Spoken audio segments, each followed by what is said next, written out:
Hey, this is Death Unto Madness, and we are here for a fun little solo session. I guess by solo, I mean one player. I'm still here as the GM, Mhm. but yeah, so I was spending all day, and all evening yesterday, thinking through Death Unto Madness, and I was trying to figure out what the heck was going on in this story. And I posited to Josh, hey, can you help me brainstorm some stuff? And then he was like, well, I might actually, not have a whole lot of work because of rain this following day in Australia for him. And I was like, well, then let's just do a session. Why not? Because That's my we can. secret. I secretly am Joser and can control the weather. Oh man, that would be very convenient for you specifically. If you ever want to get out of it, yeah. So what we're going to do today is we're going to kind of do this would be like the special episode where we get to relive all of these memories from Joser, his entire past leading up to this moment as he looks into the Irida, as he did at the end of last session. What did he learn, right? What did he actually see? What did he write to himself to find out in the future, right?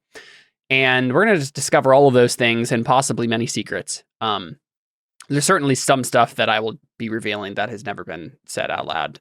But Hagiel would have known, and now Joser would know, right? It's gonna be a ride. It's gonna be fun, I think. And then we'll be back on Friday to figure out the ramifications of that. So I have a bunch of notes, but they're subject to change. This session will decide a lot of things, I think, about what this all looks like. Let's go ahead and do Artha, or not Artha, but the thing you do to get Artha, beliefs and instincts and traits and whatnot. Let's read those off for Joser and get rolling here, shall we? Indeed. Go for So I have been marked by my divine station and must live up to the charge given me. I will discover the mistakes I made so I can do better in future. My father's purposes are of greater import than my own safety. I will attempt to better understand the father's original purpose for me. And my light must be increased if I am to pierce the coming darkness. I will discover the true meanings of those words I once penned. Instincts are always pray before addressing others. If umpt is addressed negatively, then I ready my knife. And if someone would be killed in my presence, then I bring mercy. And do you want me to go through the big list of traits? Let's do the traits. It's just you today, so. Might as well. Rabble-rouser, well-traveled, cunning, strange, faithful, manhunter, weather sense, believer, vested, chosen one, force of nature, spirit familiar, luminescent scars, revered, and resigned to death. Very fun. Okay. So we see the scene that we got last time, right? We see Joser pick up the Irida. And one thing I've been thinking about here, help me decide something first, right off the bat.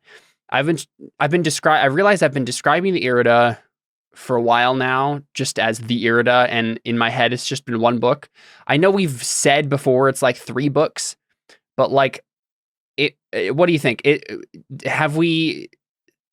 Has it been vague enough that we could just change it to be one book? Because the more I've thought about it, the more, so the legend I base this on is an actual Roman legend, the Sibylline Oracles, and it was literally 9 books or scrolls or whatever it was, and I just read the legend out verbatim when I made up the Irida. It might be a little bit less, I guess it's not copyright infringement because it's just something that happened in history. But I don't know. What do you think? Is it more interesting to have it as 3 books, or what do you think? I think it'd be possibly, if we want to, we can copyright infringe the Bible instead and say it's a collection of 9 books. You could probably even have the front cover is torn, where she tore off the 3 first books, and then frayed on the back where she tore off the last 3 books. Yeah, okay, that makes sense. Yeah, so 9 books of the Irida, but books in the sense of a collection of books bound together in one volume. Yeah, okay. Yep, that makes sense to me. That reconciles both options.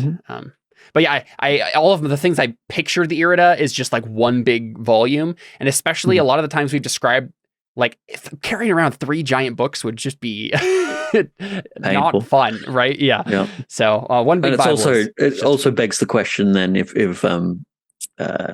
Carly's only carrying around one volume, where does she put the other 2?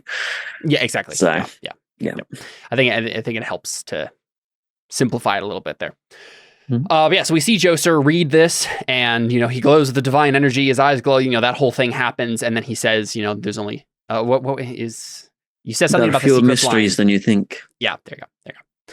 And we see that whole thing, and then we get like a hard cut. Death and a Madness intro song happens, which I actually have. I figured out a new Anne Boleyn song to have as our anime intro for this 4th arc that we're doing, because I'm realizing it's significant enough from the 3rd arc we did that it might as well just be its own thing here. I need to post that soon, but we get that whole intro sequence, and then we see, what is it? So let me look at the timeline here real quick.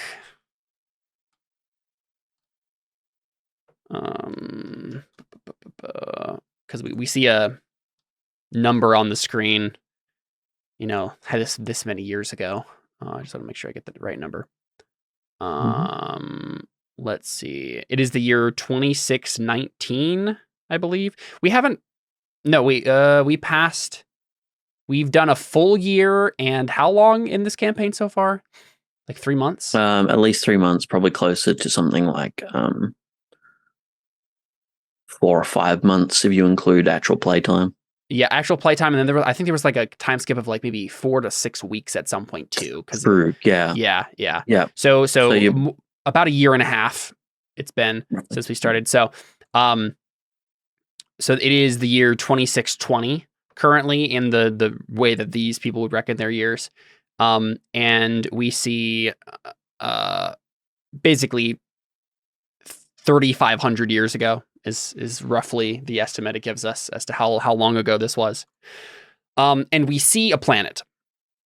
The planet sort of looks like Arcadiat, the planet that we're familiar with, but it's quickly recognizable, because I feel like we've probably seen it from a bird's eye view before at some point, enough to like notice the clear distinction of the dark side and the day side, and what it would look like from space at some point in the campaign. But we now see it, and it looks like a regular planet, right? There is no dark side. It is not tidally locked to the sun. There are 2 suns, right? It's a binary star system, but they're normal orbits, right? There's no tidally locking that's happened.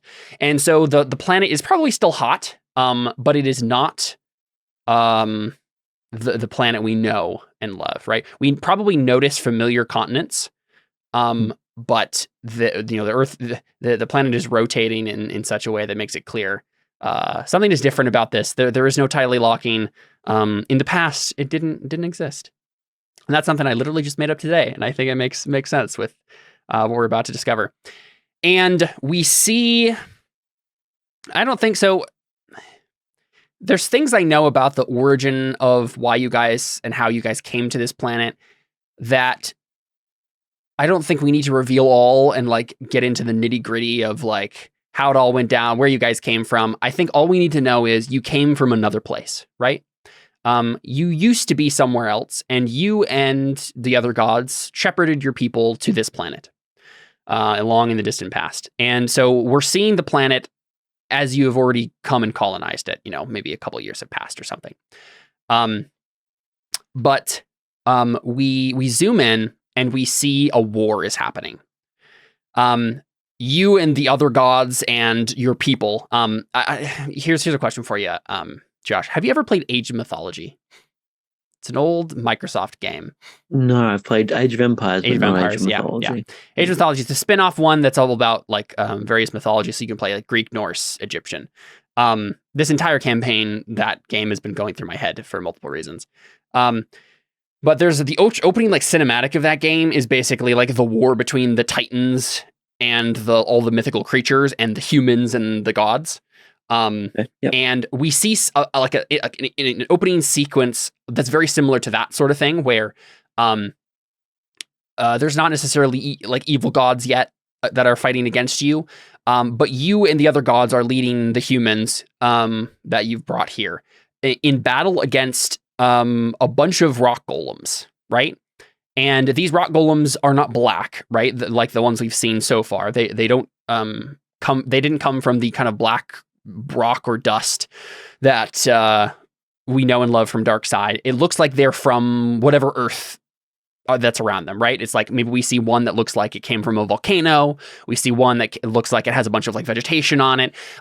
So different, like maybe one that has like a bunch of coral all over it. So it's like they came from different environments on this planet for whatever reason. But like we know these are the demons way back when in their original rock golem forms, and you guys you're fighting them, right? And this battle is only really being won because of the immense power of you as the gods. The humans probably have cool magics and stuff, right? There's enchanting involved and stuff like that. But it's the gods themselves that are kind of taking to the field and taking the fight to these things. We see probably what's his face? Aratos first, right? You know, classic warrior garb, mowing down these rock golems with a big old sword.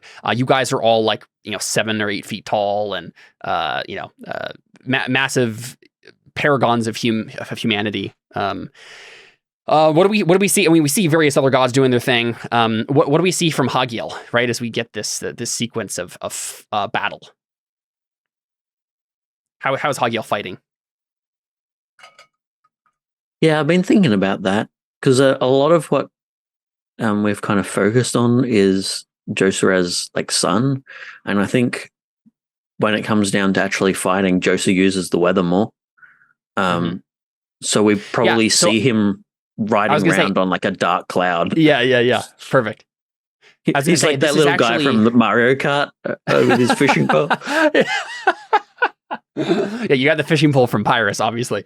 I think this makes sense. You weren't the god of the sun at this point. So because this is like a different sun that maybe you were originally a god of the sun or something, but your portfolio shifted slightly when you came here and like connected yourself to the sun. That hasn't happened yet in this. So I think it does make total sense that just like Zeus or something, right? Like riding on a cloud, maybe shooting lightning bolts, whatever you're doing, right? That makes total sense. I don't know if he had any other details to add there, but yeah, I think it's that he uses like many aspects of the weather, and he uses them, I think, in tandem with other parts of nature a lot. So it'll be like he doesn't just like do a tornado, for instance. He'll like actually slurp up a whole bunch of water and make it a water spout. And he'll use various different things like that to in harmony with the rest of nature. Yeah, I was gonna say you probably are cooperating with the other gods too, right? Pyrus is providing you ocean water and stuff, right? And Indu, your wife, is there with vines that are like trapping the rock golems, and there's a whole big thing there. We see the sequence kind of play out, right? And I think let me look at my notes real quick here. You know that Arcadia was inhabited by these things before you came. That's the surprise you had when you landed here. They were here first. And you're vaguely familiar with these things. They've been plaguing the gods since you were born. Right, the Tannerin, the demons in the night. They take many forms on different worlds. But they apparently were here before, and there's something wrong about this place already, right? When you arrive here, there's something dark about it because of their presence and their like occupation of it.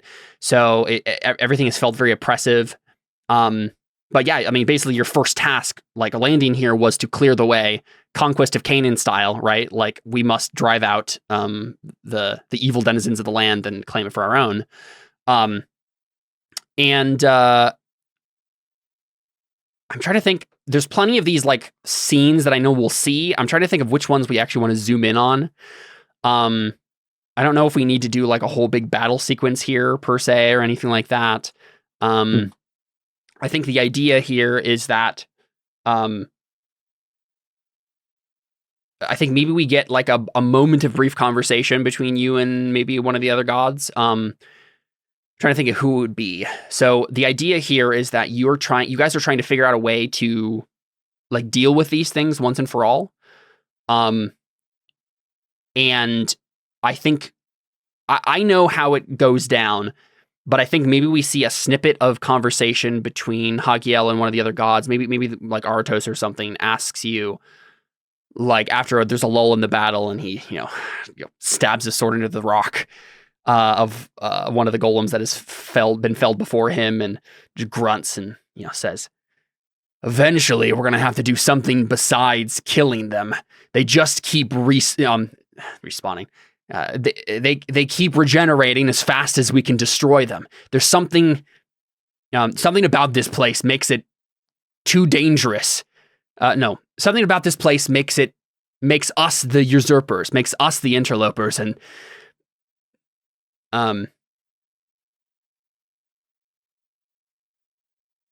as much as I would like to keep killing things forever, eventually the tides are going to have to turn the tides are going to have to turn in our direction. We can't keep doing this forever." And maybe Pyrrhus chimes in with his own comments and maybe turns to you and says, "Hagiel had an idea. I thought it was foolish when he brought it up, but I think it might be our only option at this point." And the idea that Hagiel has had is that you've come up with this idea of tidally locking the planet, right?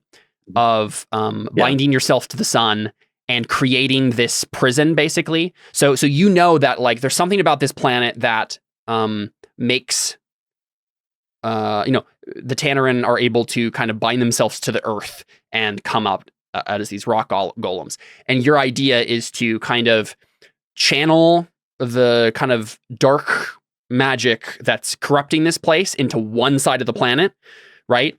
And then bind yourself to the sun, tidally lock it, so that we only have good magic, right? The divine goodness on one side that's keeping it safe from the kind of corrupted stuff that you're going to like trap on one side of the planet, and then create this kind of situation. But I don't know how Hagiel would like present that to his. Yeah, I mean, Hagiel probably literally says like it's like they're saying, unless the tides turn, and it says, well, perhaps that is precisely it. What if the tides don't turn at all?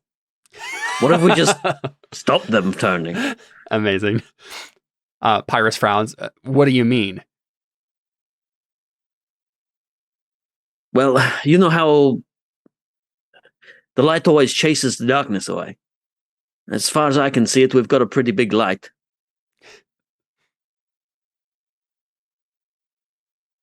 Yeah. We set it up so that we cook them on this side, chase them to the other side.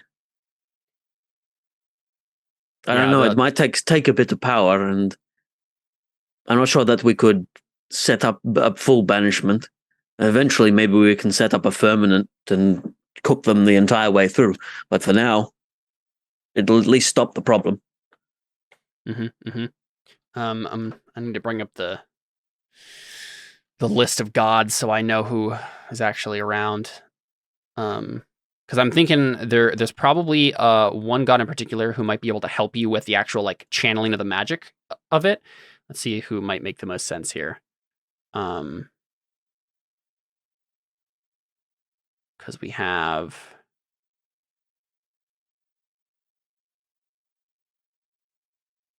don't have anyone that's like a god of magic per se. Let's say that you see let's say Seraphim is the one who talks to you about this, right? He comes up and he's like wearing like a black robe, and he's always been a kind of creepy dude, right? And he walks over. He's I think looks Autocat in race, so he has dark skin. And he says, I believe, brother, that if we combined our forces, our powers, we could accomplish something of which you speak. Maybe, I have always been adept at channeling the Discordia, or not channeling, he wouldn't say that, at trapping and containing the Discordia. And with if you bound yourself to the sun, expanded your portfolio like the Father asked us to when we came to this new place, I believe we could make something like a prison. Maybe an underworld of sorts.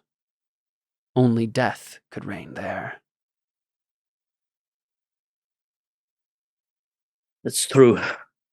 We probably need someone to bind themselves to the tides too.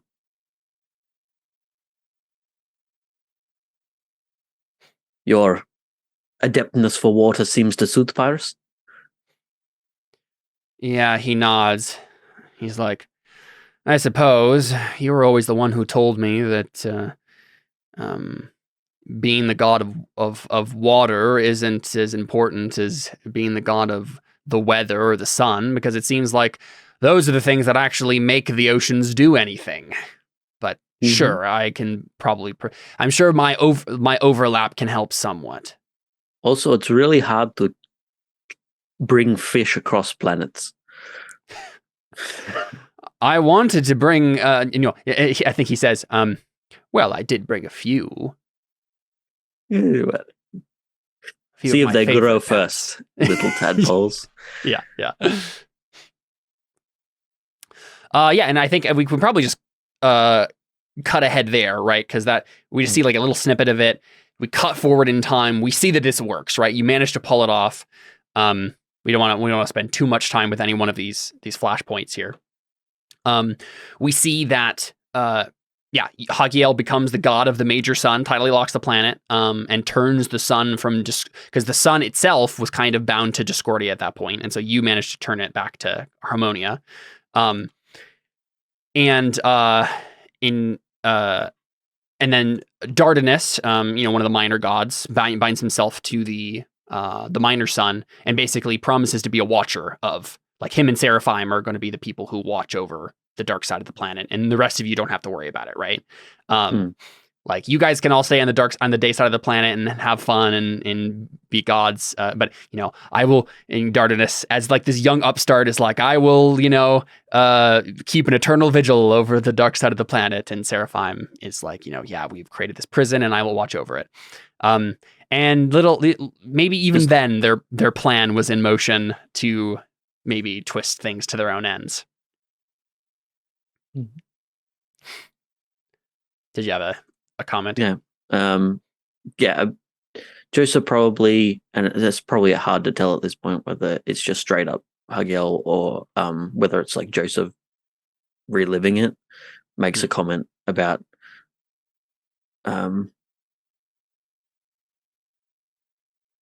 like, make sure you don't be a stranger. You make sure that you still have your good companions. Ill ones have a problem. Iron sharpens iron. And I think back in the original time, Hagiel probably thought that them like being together was like them sharpening each other. Seraphim and Dardanus together, they can watch out. Yeah, yep. If one of them strays, then the other. Yeah. Yep. But both straying didn't really help. Yep. And who knows who strayed first, but eventually they both did. You create the dark side of the planet as a prison, lock away the Tannerin on Tartuit, and because of the major sun's new harmonic nature, they're stuck there, right? They can still take the form of rock golems, but are now limited to this black stone that has partially been created by the leaking of the Discordia from the whole planet and centered on one side of it. So it kind of even further corrupted everything and made it super bad. And then also just the simple fact that there's there's not enough sunlight getting there to make life actually viable, right? And eventually it becomes this black wasteland. As a side effect, Tartuit also becomes the place where people go when they die. And it is, maybe it started off just being the place where bad people go when they die, right? Seraphim is keeping watch over the souls that have strayed and making sure they don't cause any more trouble. Maybe there is like a heavenly realm that's like centered on your son, maybe that where the good people go when they die. Your guys' followers who've stayed true. But eventually, pretty much everyone just gets trapped on, especially when Hagiel died. Everyone just goes to the dark side of the planet now. And the dark stone and the way that the kind of Tannerin magic and stuff has worked that made them kind of bound to the earth also binds souls to the dark stone at this place now, right? So just in general, souls can't escape this planet and go to be where they're supposed to go. They go to the dark side instead. At least in our current timeline. So that's the kind of pieces of information we're getting as we whip through this stuff. And then I think we do see a little bit of like Joser is probably like his closest brother is Pyrrhus. Like even now. And I think there is like we do see snatches of conversation where like Hagiel is talking to Pyrrhus about the feasibility of making a firmament, like a barrier of water that would spread the sunlight over the entire planet instead of just one side, but they never get around to it. Yep. Yeah, and one of the reasons is you guys all kind of start getting distant from the Father of the Gods. Start deciding, this is our place. We were directly under the Father of the Gods back on our home world, but we have some distance now from that whole system we were a part of before, and this is kind of our place.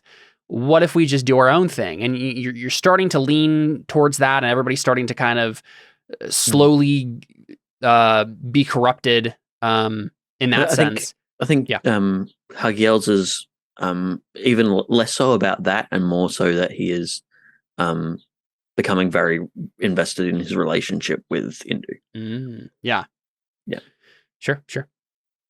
And then that's on the Father of the Gods. We see another timestamp, and it's 3,000 years ago, right? So about 500 years has passed, and we get a call from the Father of the Gods, calling all gods, right? Like, I need some of you to come to another planet, right? Like, I sent you out to colonize the spheres, but now there's one particular sphere that needs extra care, and so I'm going to gather Kalahim from every sphere and bring them here to basically wage a mighty campaign against a planet filled with Tannerin and completely corrupted by Tannerin, also to the point of being incredibly, it's an incredibly strategic location that has a bunch of power, right? Whoever controls this place has an incredibly powerful magic that can be used to dominate the other spheres. But by this point, you guys don't want to go, right? And only Indu ends up going. Let's zoom into that. And maybe it's a conversation between you and Indu, or what do you think? What would be the first part of that whole situation we want to see? I think the key part is that is Joseph talking to Pyrrhus.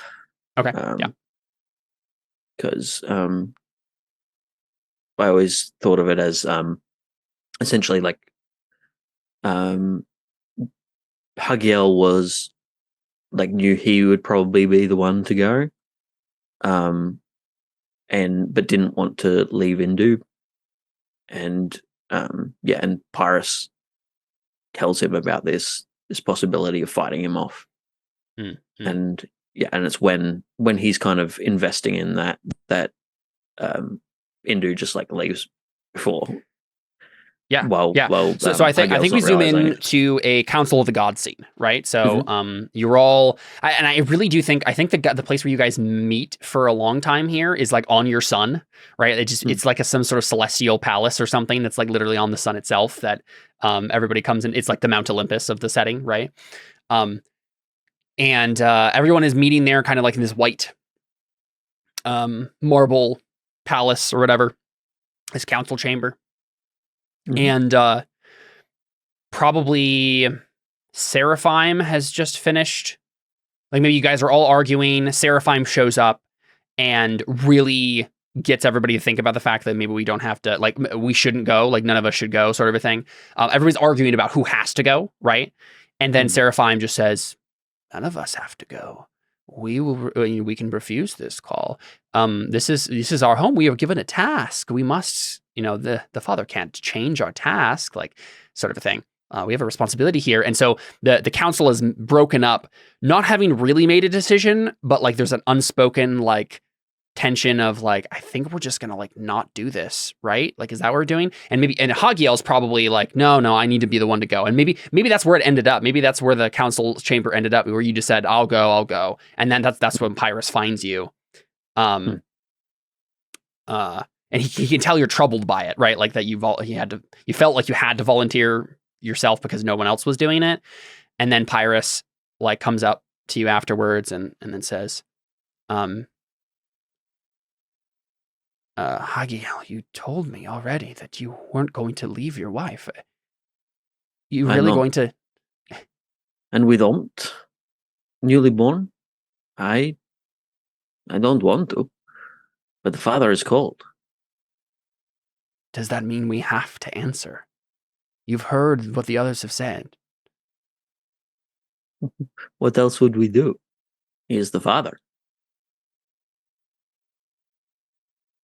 And We know sorry, that we know, well, yeah, he's the father. I'm trying to remember. What else is there to do? Yeah. Um, my brain is short circuiting here slightly. Mhm. What did you say that you wanted Pyrrhus to say to you? Like, The others are planning to actually let's fight oh, him right, off. that's what it Like, was. Yeah. yeah, Okay. Yeah. I was like, why am I suddenly like blanking on this? Okay. yeah. Um, so yeah, he hears you say that, and then he gets quiet, and he says, "We came to this place, and we fought an army.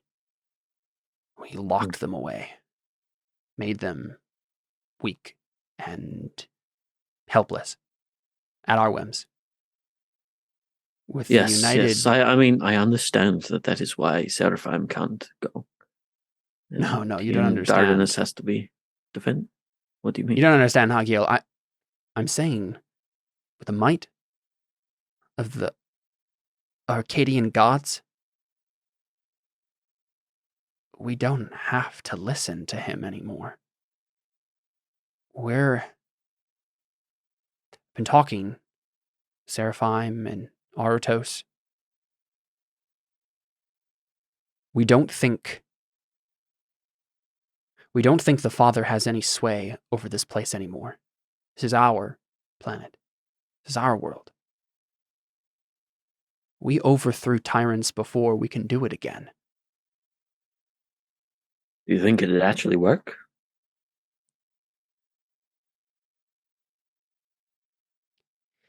Have you actually heard anything from the Father? Besides this call in 500 years? Because I haven't. He's content to let us. Occasional guidances, But how but do we not know as those are much. actually from him, Joseph? Or Hagiel, we have powers of our own, ways to see into the future. It's not.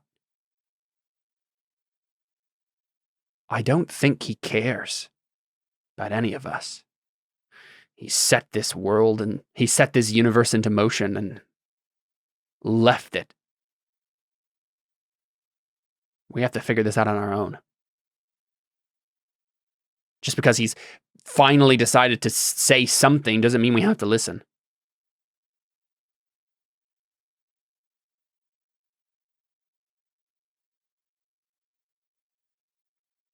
I don't know, brother. But I would be loath to leave Indu or not if there is a way I can not. There's a way I can avoid it. There is a way. Hagiel, come, talk with us. We will figure this out together as brothers. Very well. But if it comes down to it and one of us has to go, it will be me. You always were the most self-sacrificial of us, Hakiel, and that's why we love you, but we're here to convince you that you don't have to fall on your sword this time. Very well. Yeah, and I think we see you guys walk away, and then we see Indu, like, around a corner, having listened to the whole conversation. And we cut forward, and that's, like, she's just left, right? We kind of cut forward, and it's already happened. We already know that's what happens, right? And she basically decides, like, if I go, then at least someone's listening to the father, and maybe this will snap Hagiel out of his, maybe this will prove to him something. That, like, the person he cares about most does care about this, and he should too. Even if he's not willing to come with me. And maybe her hope was that you were going to come with her anyway. But I think the brothers got you too deeply tangled into the web, and it was too late. He took my wife, Pyrus. Exactly, yeah. We got to make him bring her back. Yeah. It's like, we have this isn't something that I'm invested now, brother. Yeah. This is my wife we're talking about. She's left armed behind. You don't do that to family. I'm pretty sure he took her. Let's bring her back. Make him bring her back. Yeah, and Pyrus and Aratos are in the room, but then it's Seraphim who speaks at the last part of the scene, and he says, "Don't worry, brother. Everything will go exactly as I planned." And then we just, like, cut forward. And then it does not go exactly as you planned. You basically cut cut the father's influence off from the world, right? But really what that does is it makes, like, harmonic good magic dwindle. And the Discordia continues to take over and over and over, and all of you start getting corrupted by it. Yeah, I think even we fight the father, and I don't think we actually beat him very well. But at some point the father says, very well, you will have what you want. Everything you want. I think maybe there were some Malavim, some of the angels who fought you. You certainly didn't, like, actually fight, like, God himself in any meaningful way. I think it was, it was the forces of God. Like, there was, like, a war that happened. But mostly it was, like, fighting all the angels who didn't want to join you in this coup, right? Yeah. And then any of them who maybe stayed behind for their own reasons, or were imprisoned, or maybe did indeed turn with you guys. And the father basically, did just say, like, okay, very well, you do what you want. Like, take your own your medicine, punishment is you get what you want. Exactly. Yeah, exactly. And it ends up corrupting all of you, right? Like, slowly and surely. And so we skip forward. And let's see. We see. I think see a scene? Probably the scene where Argel changes his mind. We see he's, like, playing with Omt. Omt's a bit older, and he's probably just talking to Omt, and is like, "Yes, I do not know what I'm doing, child. It's been some time since your father left. I do not know where we are." And I think Omt says something that she's been saying the whole time, which is, like, what would Mum say? Or what would Mum do? And Josa, like, always stops for, like, a full 5 minutes whenever she asks. Which is a long time for a god. And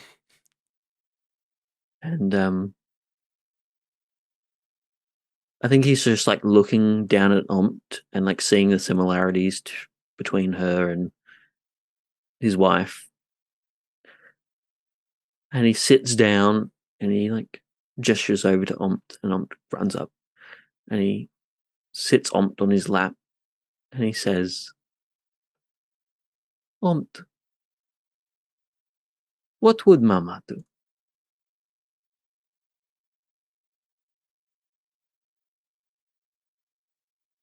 What would Mama do in this situation?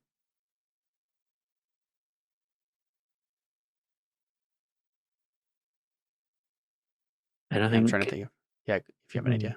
yeah, I think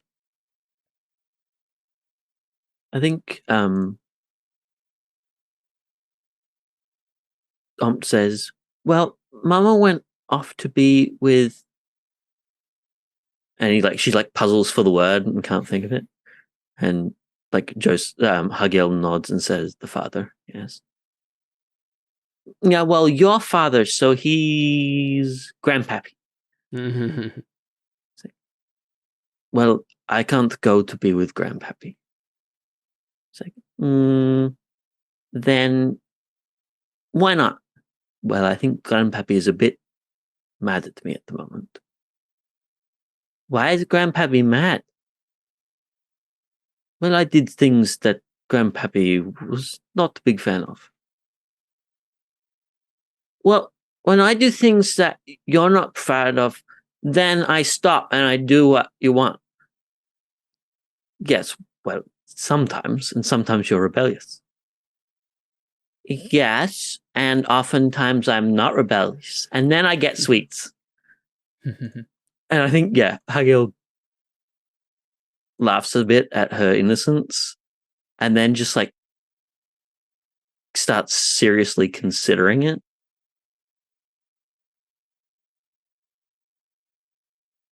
And then he kind of nods and pats Omt on the head and says,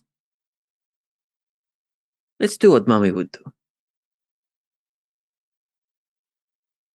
And he just starts looking around. We see him get up and actually start moving and doing something, which he hasn't been for a good long while. Yeah, just been sitting in your palace, moping.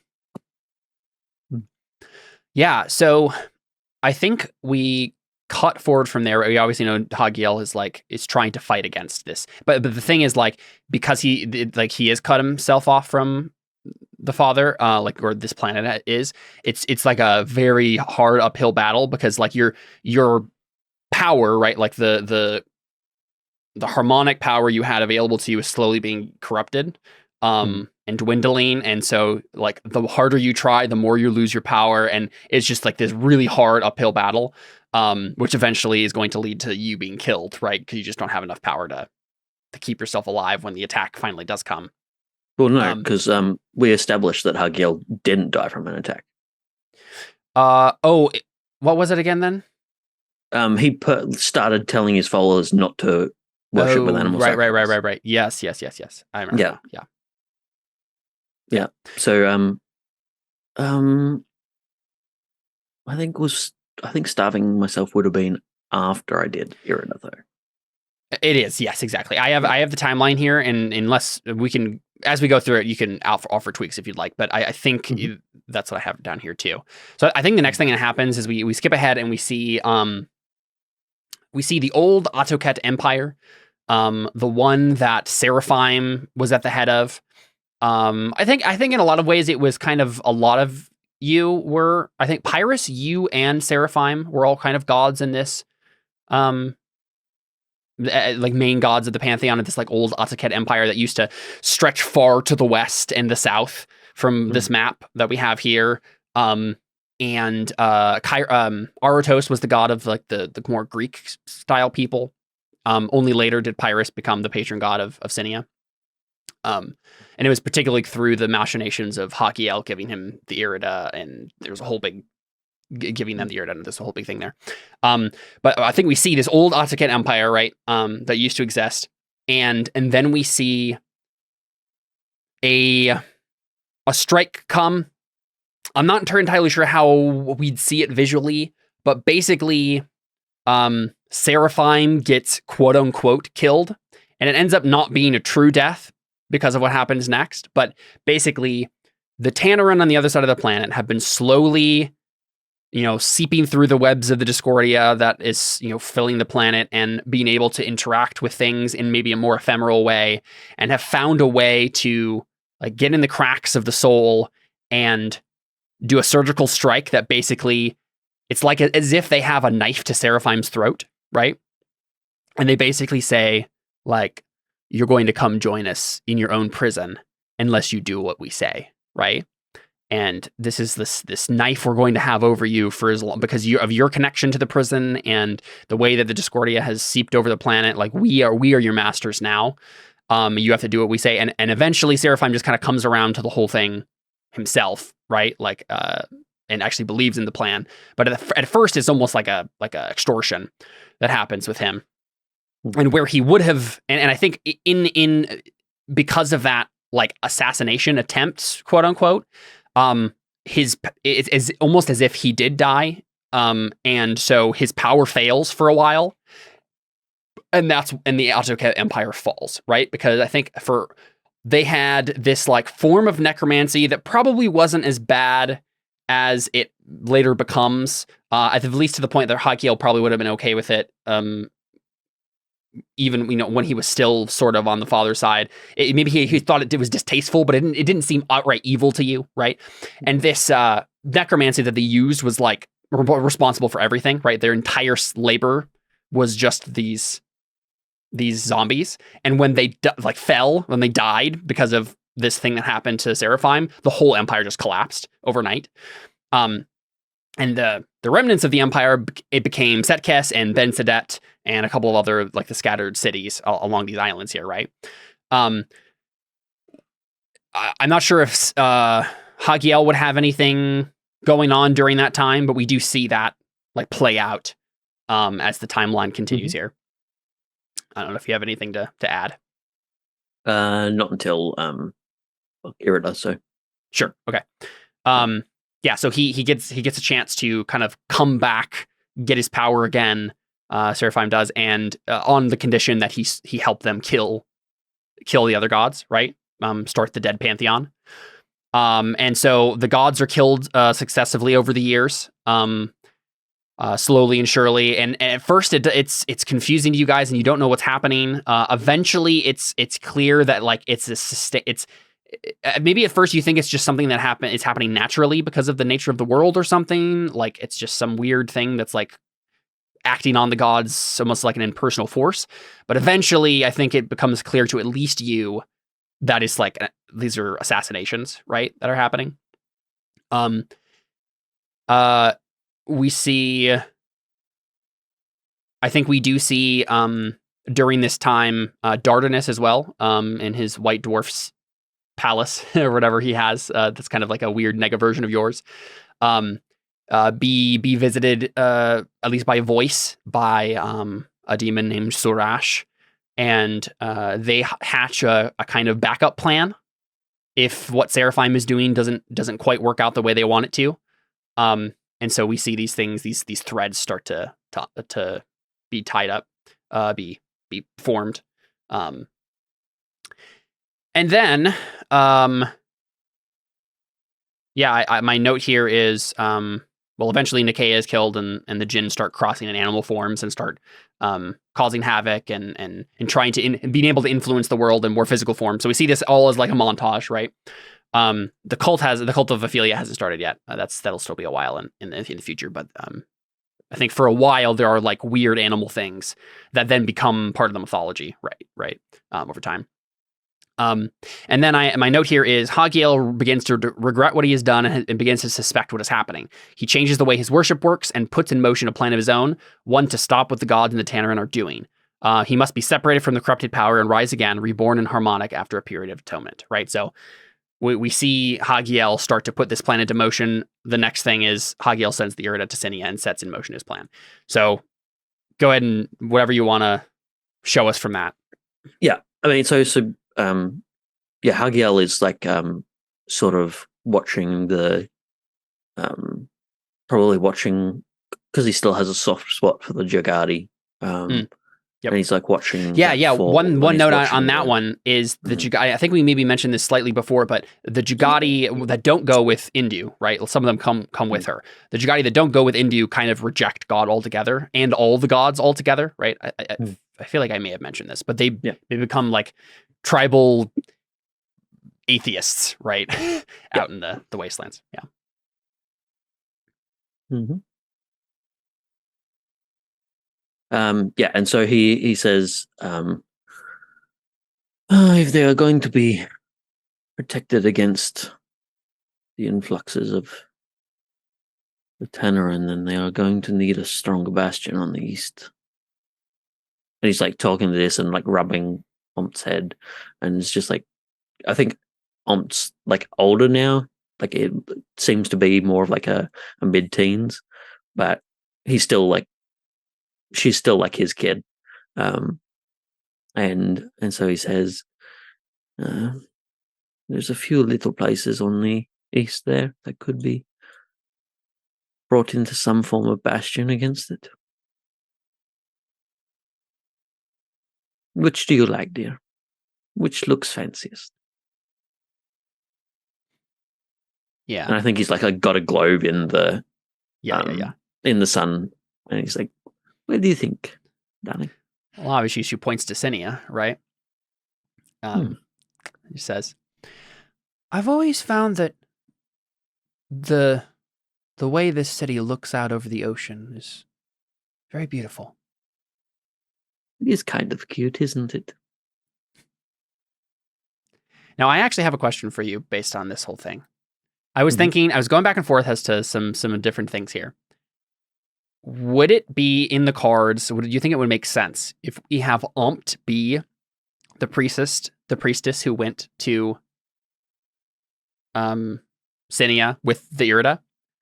In which case she would marry the king of Sinia, and thus the line of Sinia has always been godly.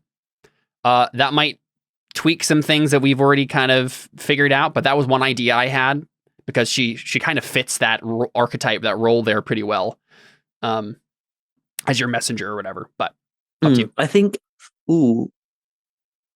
maybe that's actually a good idea. Is that he essentially sends Ompt to the earth, and she is born, or like appears as a baby somewhere, and starts growing up while he's writing the Irida. So we like see her early years, like growing up, and him like smiling and paying attention to her, but also just working hard on this book, that he's like remembering things that his wife said and looking to the future, and like doing his best to predict everything as it will happen. And then when it is complete, he like gives it to her when she's like, I don't know, 18 years old, or like 17 years old. Yeah. And she will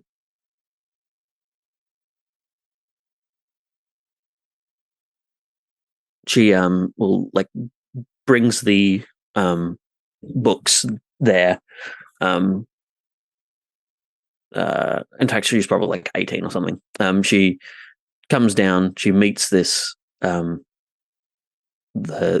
to-be king, and broaches the subject of this book of wisdom. She does the thing where she like tears 3 books out and burns them, and I think we do get confirmation of like Hagiel's statement, where we see that these last 3 books were completely blank pages. There weren't actually anything in them, and same with the first 3 books, completely blank. We're left with this core that he always intended to be in their hands. You said like she, the priestess, like kind of married the king. Yeah, that I was th- that was the plan that I had, and I was gonna write like a short story about this. Basically, the idea was this king is like a kind of bumbling sailor who got put as king. I can't remember the reason I came up with, but like I was gonna have it be like this king who's like a young boy, like the sort of like standard fantasy hero who becomes a king who like is obviously not suited for it, but like maybe there's some prophecy about him or something, so they put him in. He was destined Mhm. to be the king or whatever, but then we have this priestess come, and the whole idea with this priestess was to be the personification of wisdom, like in Proverbs, right? Mm. Where she's crying out, like, this is the wisdom you need to be a good king. And what do you do with wisdom? You marry her, right? Like you keep her as close as you possibly can to you. And so because she is the personification of wisdom, marrying her is like the kind of thematic thing that proves that he understands what wisdom is and that he needs it.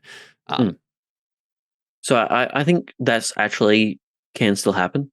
That still happens. They do get married. There's a period of a couple of years where like she has an heir. Yeah. And then like all those people who are trying to twist the king's ear or thingy, they send like someone to assassinate her. And Hagiel says no and just plucks her out of there and brings her back up. Yeah. Chariots of Fire style. Yeah. Yeah.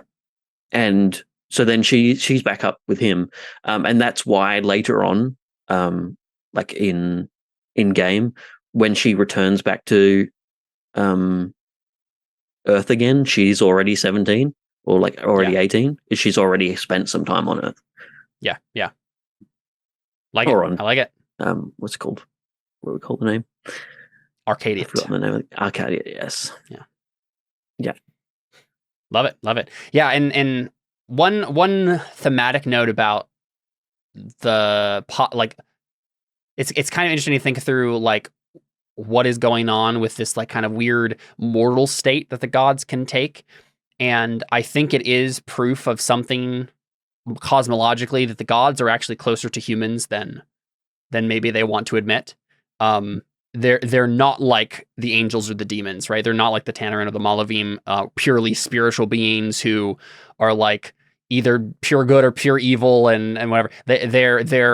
I've always intended for them in this setting to be more like representations of like kings and queens, powers and principalities in like a like mortal sense. Like, what do you do with power, right? Like, how if you have immense power, how do you actually use it?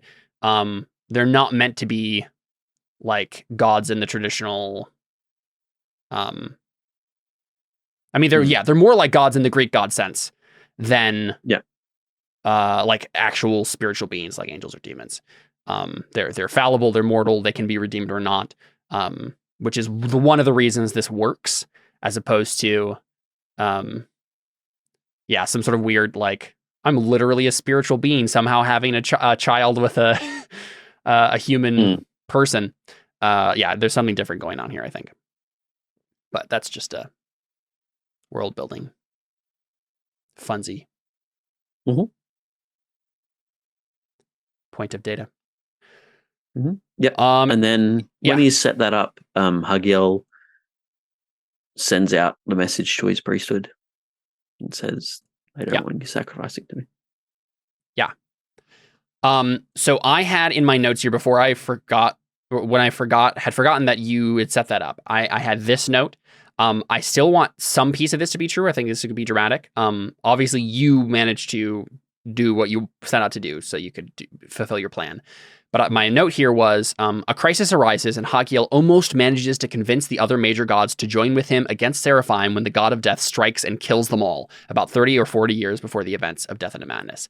I think there's still some event that happens about 30 to 40 years before Death and Madness starts that made all of you die at once, right? Because that's the age you guys are all, right? It's around that. I think maybe what happens is that Josa dies of starvation, and like, but he sets things up, and what's her name? Ompt invites them all to his funeral, and he's left a letter for them. That is kind of meant to convince them to go against the go against this like madness and corruption.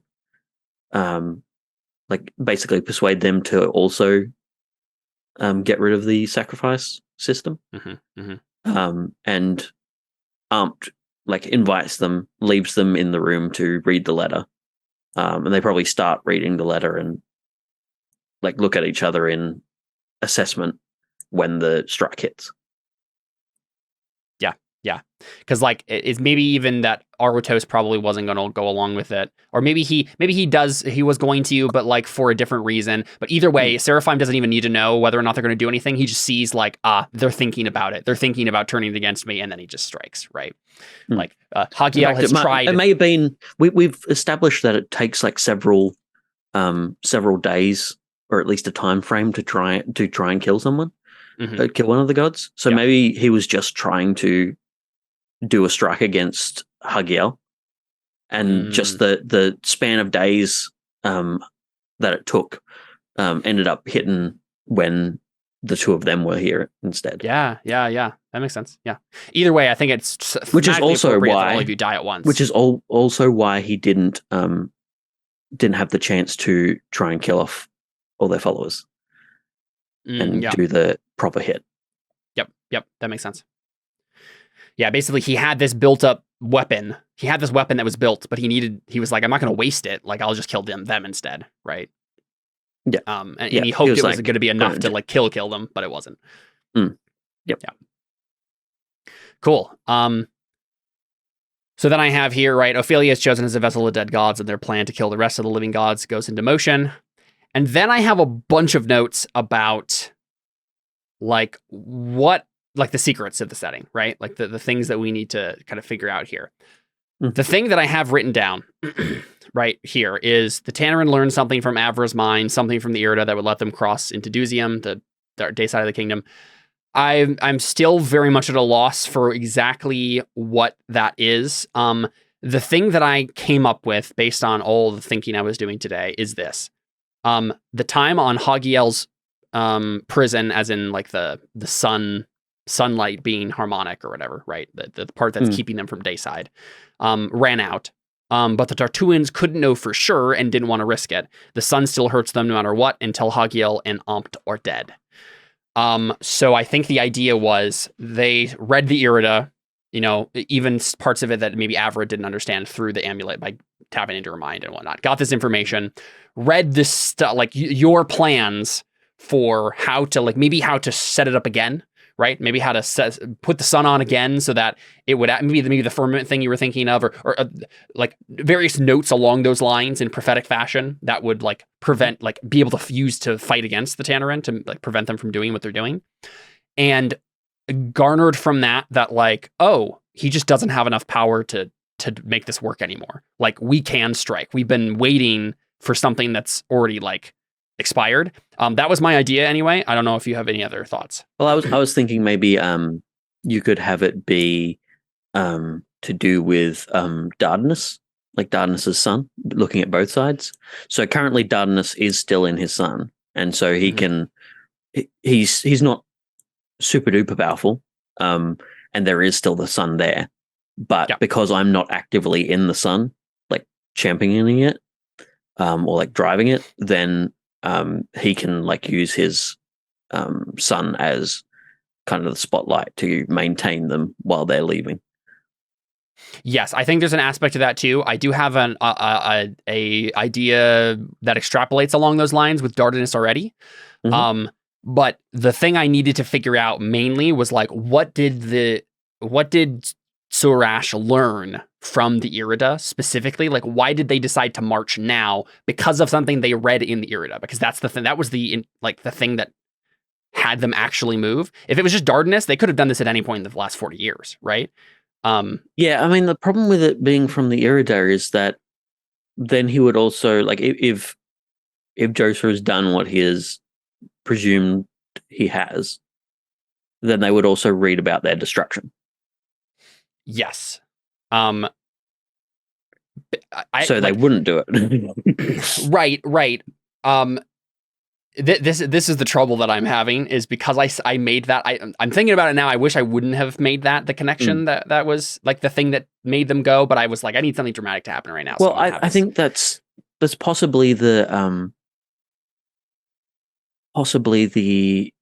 it's not that, and it's more about what Avra learnt with her dream, in that she saw me, she saw Hagiel on Earth, and therefore he's not in the sun, and therefore we can go for it, and we can try and get him. I feel like they would have already known this though, right? That's the well, thing they might not have. They might because they know that Hagiel didn't get hit in the strike.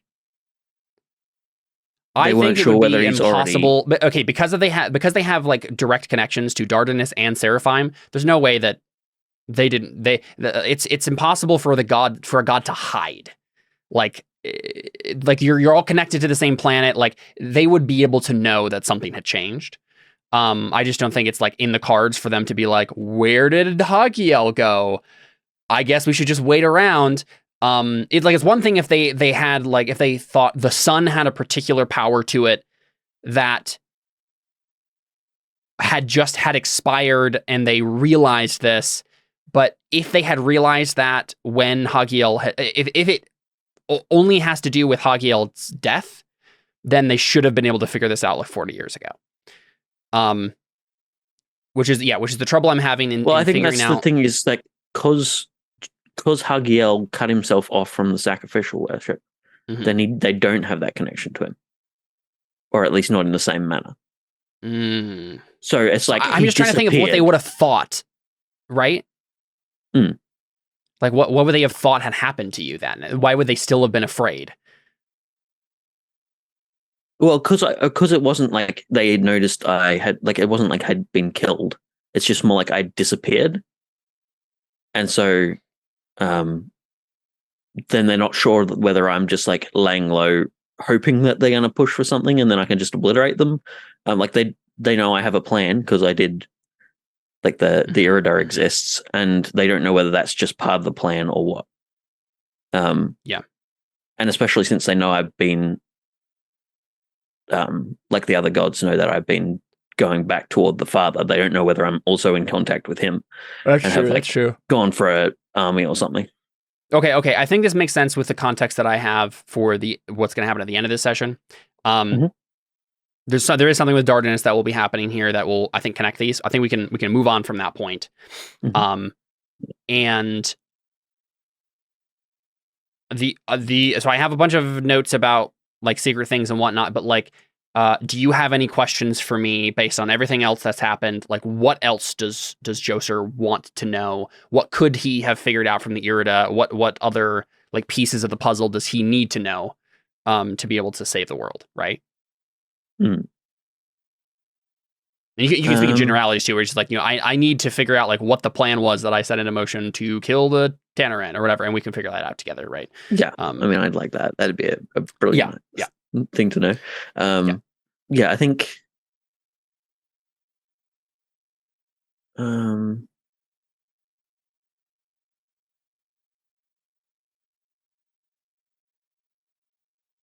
because I have like the last secret that you find out that's going to be like the dramatic reveal at the very end when we wrap up here.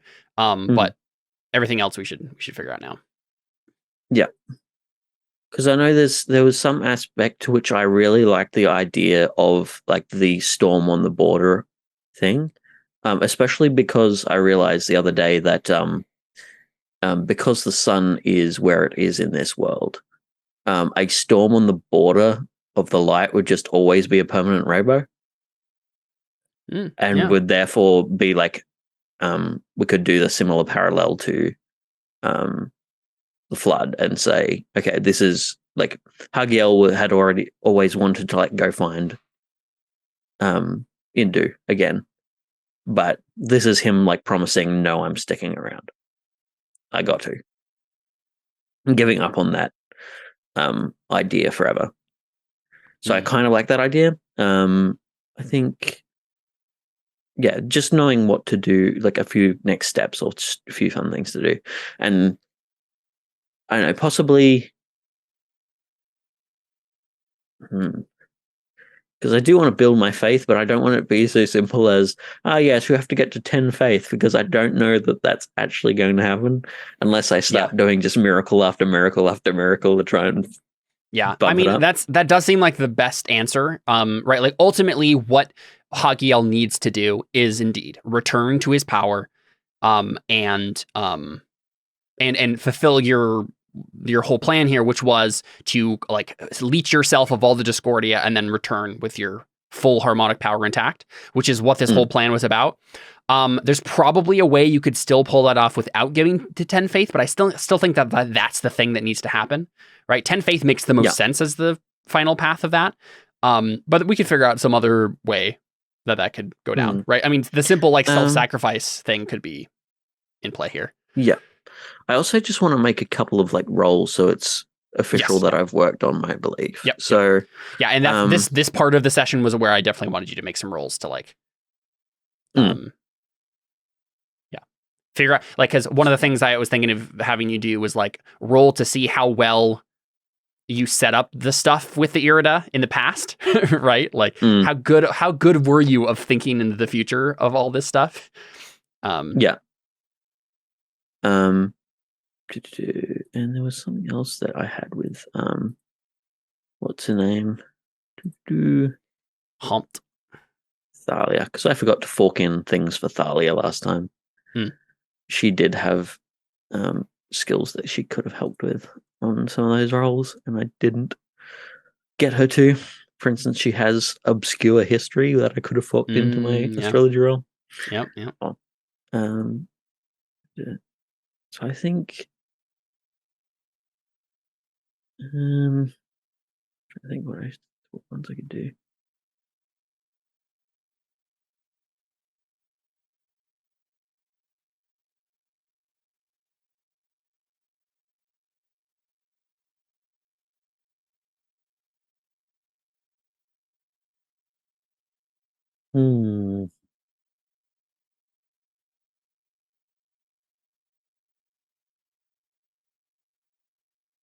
I also think one of the things we learned from this is that Ampt's portfolio actually doesn't just include peace, but probably also has like either prophecy or wisdom attached to it too. There are two other gods in the pantheon that have, one has prophecy and one has wisdom. I think it, like, peace works just fine. Like, it makes sense that that's like kind of her ultimate thing that she's doing, but I feel like it also could make sense for one of those to be added, given her role so far. What's happened? I don't know if you have a preference between those two. Sorry, which two are they again? Wisdom and prophecy. Wisdom and prophecy. I think wisdom makes most sense from what we've talked about. Yeah.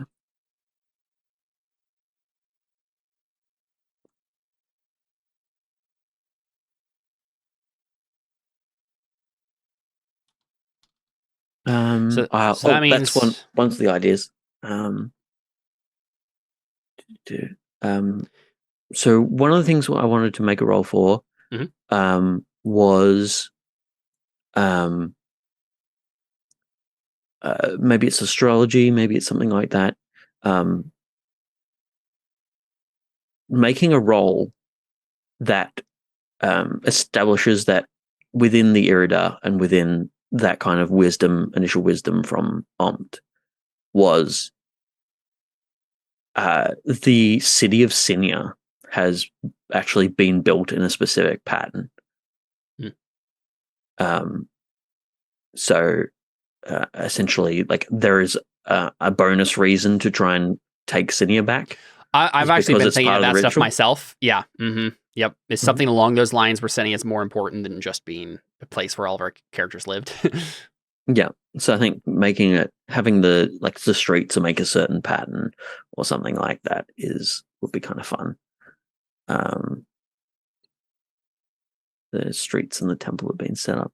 Can you switch me to the map of Sinia, actually?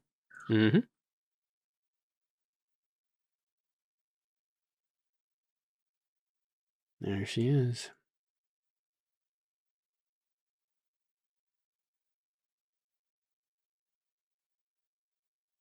Mm-hmm.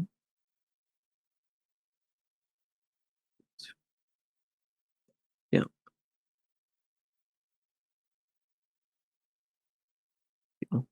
Yeah, so that's one of the roles I'd like to make, is something to like establish that.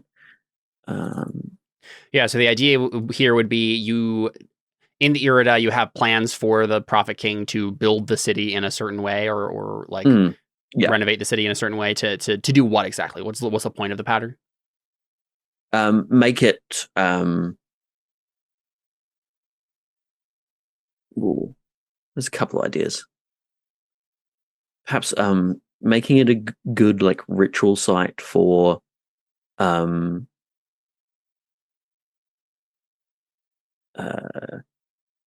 like redeeming the good souls that have been trapped on the dark side. Okay. Yeah. Okay. So Dark Side has like a weird thing going on where it like kind of traps souls in the stone, in like the black stone. Because like the Discordia has kind of seeped into the black stone and corrupted it and kind of traps things in it. Sinia could be, yeah, some sort of reverse version of that where it like frees things. So maybe if you succeed on this role, maybe if the rock golems, if the Tartuans come here, they'll fall apart because their spiritual essence will be like ripped out of the stone and they won't be like big old epic soldiers anymore. That could be fun. Cool. Yeah. Okay, that's probably going to be a difficult role, but yeah, certainly something that I think would be cool to have pulled off in the past.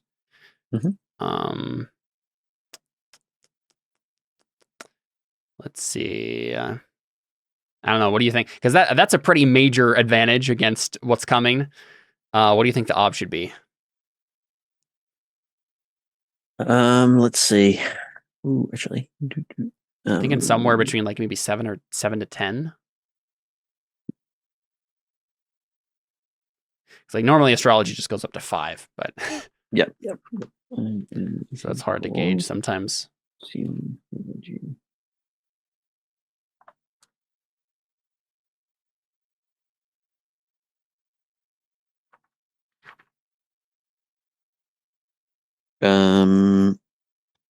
How about unknown arcane symbols? For symbology. So like using that symbology ob. Let's do unknown religious symbols. Or no, yeah, unknown arcane symbols. I see. Yeah. I was looking at obscure arcane symbols. Yeah, I like that. Unknown arcane symbols makes sense. It's not truly alien, but yeah, unknown. Yeah. Ob 8, yeah, that seems fine to me. Yep. Do you want me to make it with astrology or with symbology, or because it's more like I'm actually predicting and making it rather than just drawing it? Yeah. It's but you'd also have to know them, right? That's the tricky part. I think you will have to make a symbology roll because astrology, I think we should try to stray away from having you make a bunch of other astrology rolls, because the astrology roll you made was, I mean, it was to like read the Irida, but in a way it was also to have written the Irida. So these should have been linked tests when you wrote the Irida the first time, sort of a thing, like to set like other areas of knowledge that you needed to be able to set up the things you wanted to set up. So yeah, I think symbology makes sense here. Okay. So good luck. Because they're going to do that. Let's see. Symbology. Can I fork in like doctrine and astrology to as to how I'm actually achieving it? Of course. Can I use city-wise? Oh yeah, and street-wise? Yep. For planning it. We could put like temple-wise for where I'm putting these temples to make them like the more temples important. matter, I think. Yeah. Yep.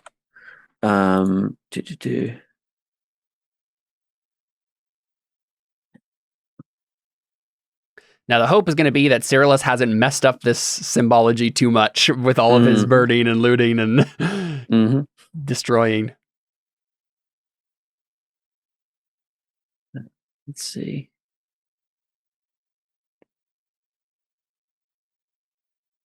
I don't want to go history.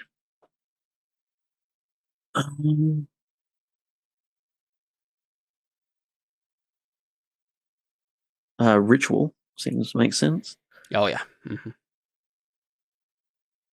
Mm-hmm. You could do faith / persona. Yeah. Let's do a faith first, and just see how many helps I can get. Can I make this with what's her name? Omt's assistance. Omt? Yeah. What does she have in it? Let's check. Thalia has a 6. So 2 helps there. Yep. I won't put Arthur in it. Base obstacle 3 and 5 will get me 3 dice. Nice. Excellent. So I've got 3 dice there. So that's 9. You could also attempt to open-end it if you like, but you could also just spend fate for that. So, up to you. Yeah, I don't have as much. Oh, why not? Let's see if I can bump it. Yeah, I managed to get that up 1 success. Oh yeah, only 5 fate. Oof, 7. Yeah, wish that would be something more important, but Yeah. this is what it is. So it's open-ended. Sorry, it's 9 and open-ended. So let me just quickly go back here and open-end my symbology.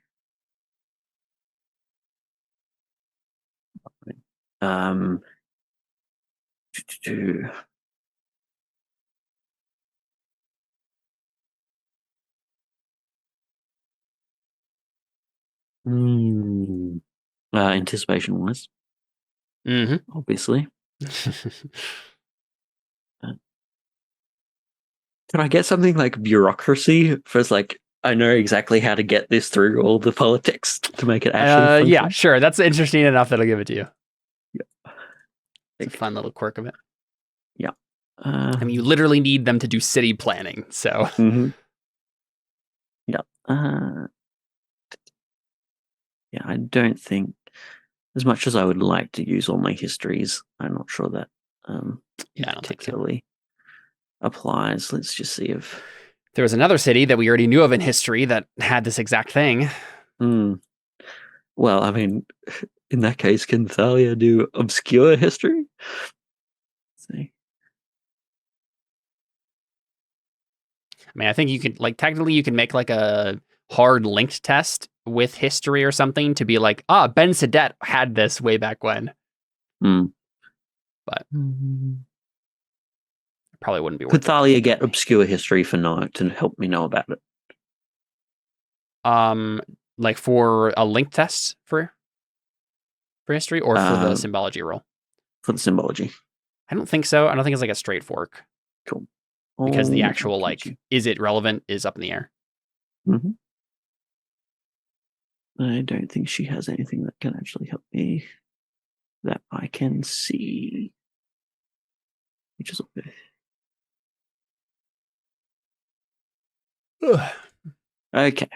Well, and I think this is important, so I will put my persona in here.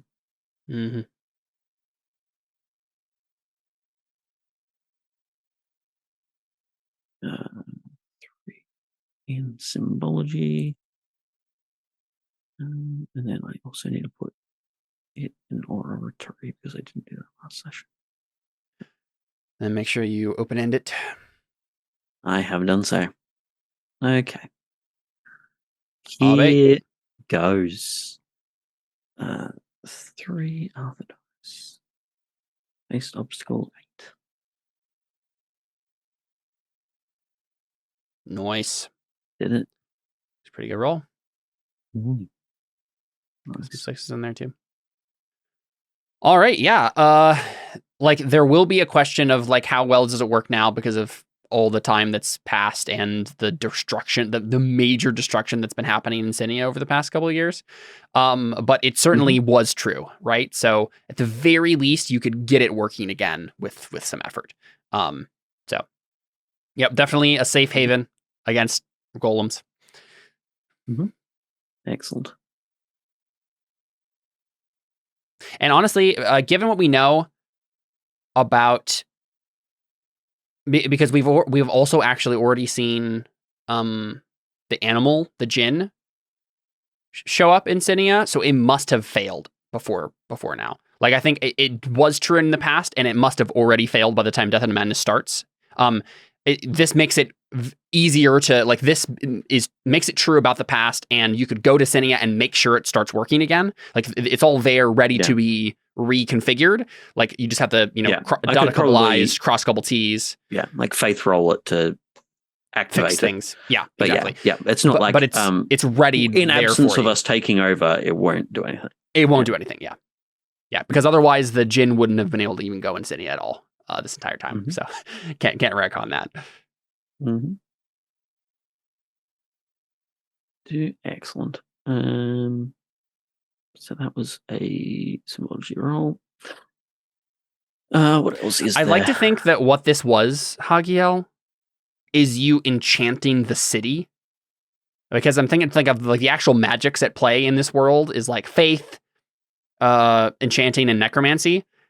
The one that makes the most sense here is if you had some sort, like, you got together with like, maybe the twins didn't know what they were doing when they signed up for this, but like way in the past, you like gave them, you asked them to help you like make out plans for this like massive enchantment thing that would like literally enchant the city itself, to do this effect. Like maybe the walls of the city or something, or the actual enchanted item or something along those lines. But as opposed to just like some fourth magic that we don't actually know about that has weird patterns involved. Like, I think it makes sense to actually tie it to one of the existing ones and have it be like divine empowerment of objects is the idea here.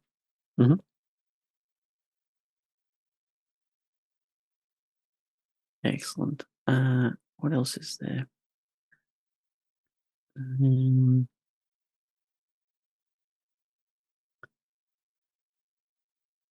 I just want to save the deeds point. I'll say right now, you're gonna need it. Let's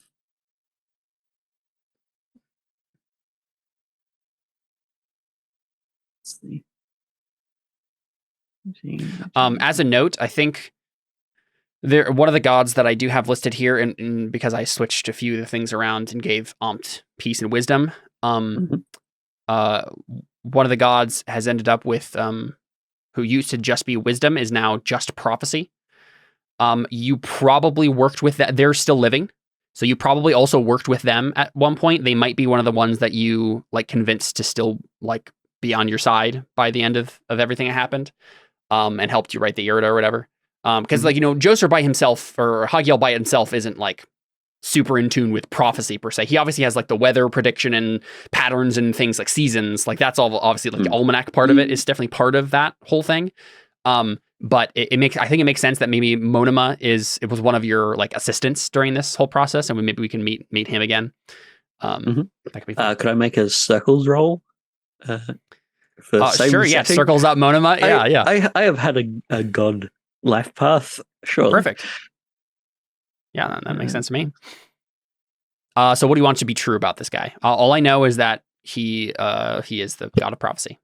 Based on the name, I believe he's focused more on the Atoket side of things rather than the Kyrosinian. Yep.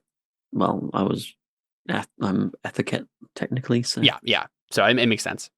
Yep. So it's easier, I think. So yeah, anything else I want to be true about him, I guess? No, I want to have him as a contact, I think. Yeah.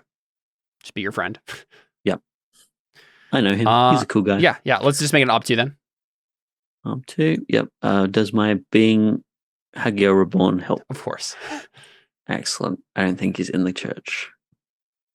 No. No Arthur dice. Face obstacle 2. Yeah, Whew. I know that guy. What a lad. 5. He's a good chap. Yeah, I imagine him as being like his personality is like very meticulous about things, and like Can if you he was type his name in chat for me? yeah. If he was a human, he might be like on the autism spectrum, where like he's very particular about certain things and has a very kind of like, maybe he's like standoffish socially, but like a very smart genius sort of dude. And yeah, like he basically saw through the whole situation, was like, it's not like, none of this is right. Like he kind of like ugly truth sort of guy. Like us going against the father, that wasn't right. You're totally correct, Hagia. Like we had a job. Like, what are we doing? Just kind of straight to the point sort of guy. And so he's like, yeah, of course, I'll help you. I'll help you figure this out. We're gonna make the best prophecy the world has ever seen. Mm-hmm. Nice. That's good. I like that too, because it helps give a little bit of flavor to the other gods here, that they're not all just like corrupt idiots. Some of them at least have. But yeah, I mean, honestly, if you want to do some more circles tests for gods, now might be the time to do it. Like, we can maybe put a couple things in stone if you want any of the other gods to maybe be on your side. Yeah. Do you have a list of them? Yeah, I do. I'm gonna copy paste here. Sweet. Are you gonna put them in Roll20 or Discord? Yeah, I'll do Roll20. There you go. It's gonna look terrible, but the way that Roll20 formats these things. Yeah, well, it shall function. Yeah, so let's see. Intermediate, we got Hopsef and Nessanhur. Iole and Calafina are already dead. So yeah, the D marks if they're dead. Wow. It can't be redeemed now. Mary's dead. I know, exactly. Yep. I did that intentionally to be ironic. But, well, maybe we can redeem it. Yeah, and Hekos at the bottom is Zoe.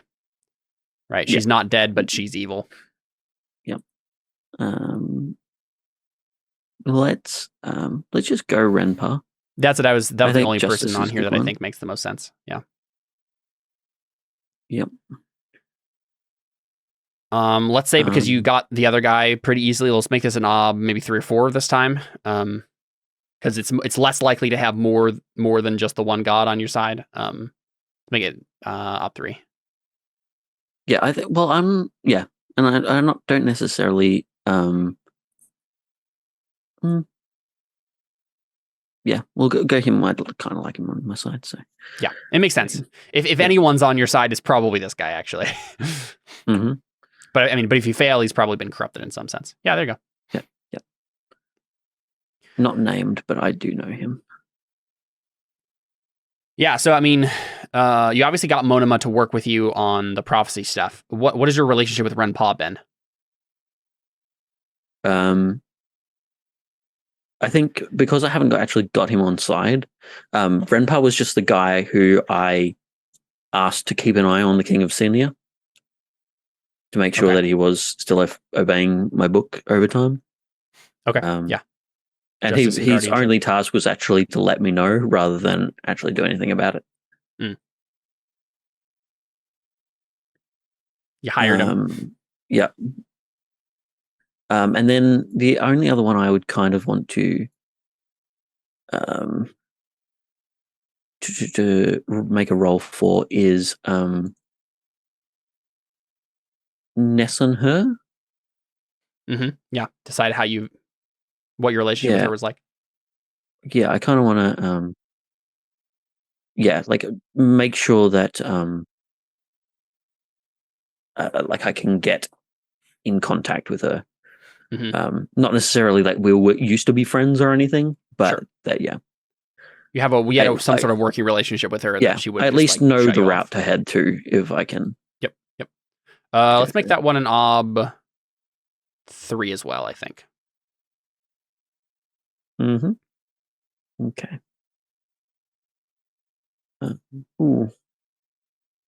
Here's the question.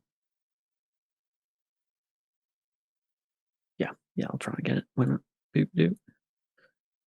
3 as well, sorry? Yep. Okay. Not so good. Yeah. We probably had disagreements about going against Father's will, even back when I was not so goody two-shoes. So, yeah, I mean, I think Nessa and who are probably just, I mean, the twins probably are just kind of impetuous youths who never really liked you, and you didn't really talk to them a whole lot, so there's just not really an inroad there. They always had their own things going on. You probably, I mean, I think you already specified as Joser that you disapproved of their switcheroo they did, so. Yep. Yeah.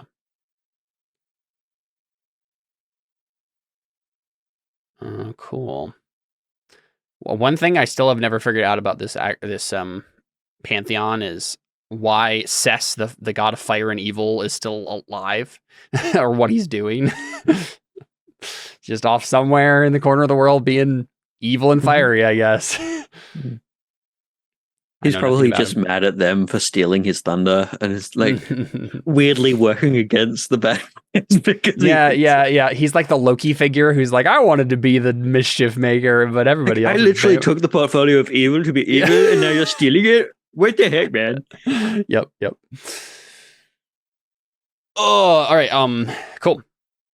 Anything else that you would like to be true?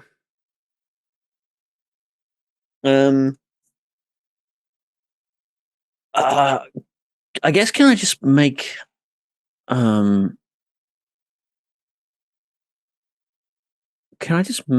of an, I suppose maybe the Irida astrology thing counted, but I kind of want to make just an astrology roll to have poetic, or what is it, creative license to know things that come up in future, or what have you? Oh yeah, I think that's the or know thing that's going on. Yep. Yeah. So basically, if there's anything relevant, I can. Yeah, I already knew about it. That kind of thing. Yeah. Yep. Yeah, like the. That's a good way to do it, anyway. If there, because we can't necessarily think of all the possible things you could have wrote down in that book now. But. Yeah. So the a bit like the when Thalia was like, do you know what was happening? And it's like, yeah, they're wandering in. I kind of want to have that poetic, that creative license to say, yep, I did know that. Yeah. So the Hagiel's main plan is to reunite with his power, uncorrupted by the Discordia, to be able to take back the planet and do what he needs to do. Reconnect with the father. So that's where his power is coming from. And help them retake Sinia so that he can activate the siphon. Yeah. And so your plan with that would be to what? Just like Sinia is a safe haven while to make sure that the world stays alive while you fix everything, or anything more active than that?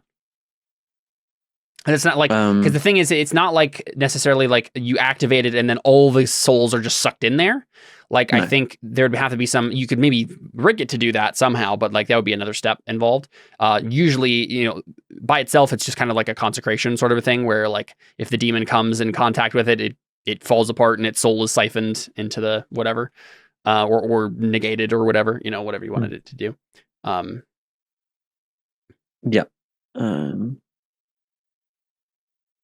Did you have any other like extrapolations beyond just like being like a defensive measure? Because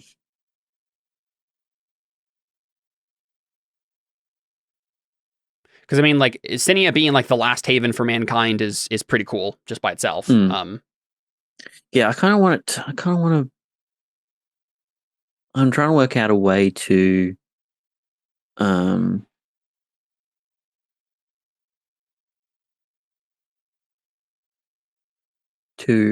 like, because I know you've kind of established that totally Ben is an answer to saving the world, and now you've got the sisters are saving the world. I guess how are we going to do that? That's actually something that I want to talk to you about now that I'm remembering it. So Ben has the blood of gods in him. He's always been destined to return and be the king of Sinia. Like that's always been in the cards prophecy wise. He is, he has the child prodigy trait. Like he is built to do this. Like that's like the point of his existence. Beyond, like I don't have any other particulars beyond that. Like it's just basically the idea is if Ben becomes king of Sinia, like the world, like that is good for the world. It's not the whole problem solved, but that's still like a piece that needs to go into place for I mean, partially because of the thing you set up with Sinia, right? As the ritual thing. But then in terms of the sisters, that's actually one thing that I'm having trouble with right now. I wanted Ophelia to be involved again. Basically what I know right now, right, is that Ophelia died, but is now, because the souls get trapped, she's now on the dark side of the planet and has to like figure out what she actually wants. I had an idea of if this was a novel, I'd probably have her go through a cycle of like a trifail cycle of her having to go through the underworld, find her old cult members, and like apologize to them, like atone for her actions and bring them back under her fold, but for like to stop the gods this time, right? To like get payback for what they did to her, sort of a thing, instead of like allowing, like, instead of being the cult leader that like has everybody drink the Kool-Aid and all commit suicide together. She's like, I'm sorry, I shouldn't have done that. That was terrible. We need to like get justice for that and like make sure that the people who did that to us will never do that to anyone again. Beyond that, my idea, I think, was like Ophelia is the spy on the dark side of the planet, but also this is something I didn't think about when I made that up. All the rock golems just left. So I don't even know who's there anymore besides like I think I like the idea of her like getting into contact with like other souls and stuff and helping them or whatever. But as far as like how can Ophelia help Avra, I kind of painted myself into a corner and I'm not sure what I was doing with that. Do you have any thoughts? What skills does she have? Yeah, I've forgotten everything about her. When I was just going to look up. So her thing is she has apostate-wise, astrology, bow, cult doctrine, cultist-wise, demonology, falsehood, forest-wise, gods-wise, heretical doctrine, knives, oratory, stealthy, tracking, soothing platitudes, and then, of course, faith in dead gods and corruption. Which I think corruption is gone for her. I think I'll get rid of that. Yeah, but, with all the traits with it. And I guess she doesn't have faith in dead gods either. Yeah. Yep. Yeah, so just that. Her main things from that list are falsehood at 6, gods wise at 4, knives at 5, and oratory at 6. Yeah. I guess my question, perhaps that's one question I could get, is do the dead gods know that the plan is to obliterate everything and leave nothing? I don't think so. Because I don't think they would go along with it, even in their state. So because I think that may be it. Like, because she now knows that, like, what's his name? I've forgotten. Zoe and Cyrillus have told her, like, yeah, nothing's gonna happen now, and she knows what the cult is thing. So perhaps she could go in there and try and weasel some dead gods into causing havoc back in Tartuit to kind of just be a distraction. That's a great like subplot for her to have this whole time, and I don't even need to play out every moment of that. I can just like make some rolls for the important parts. That sounds great. I actually really like that. And we know that the dead gods do have a little bit of influence in the plane, so they can like go subversive and start like, I'm going to give you my power, give my followers my power again, only to do things against the plan to destroy everyone. So the goal here could be, I mean, I think the ultimate goal for that subplot then is for like the first part is going to be Ophelia getting her cult back, like as backup for this, because I think it's just fun since they're all here in the underworld. I definitely imagine Ophelia going through like any Greek mythology where you're trapped in the underworld and have to like go on an adventure and like on a quest and meet all these people in the underworld. Like that's the whole thing that's happening with Ophelia right now. But I think the ultimate goal of that is going to be convincing Nicaea, right, to turn against and working. You could probably go for Mary and start getting some redemption going. Right. Oh, that's perfect. Yeah. Oh, Mary that would be kind of interesting to redeem the dead gods. Yeah. Mary, you still have your power of redemption. What about redeeming yourself? Yeah. That's awesome. Yeah. So that's great for Ophelia, right? The question is, what is Avra? Because what I wanted from this sequence was Avra and Ophelia kind of reconnecting and working together and kind of by the end of it, maybe reconciling and becoming sisters. Because they've always had a weird toxic relationship. And I was interested in like maybe bringing that into some sort of peace or harmony or reconciliation there.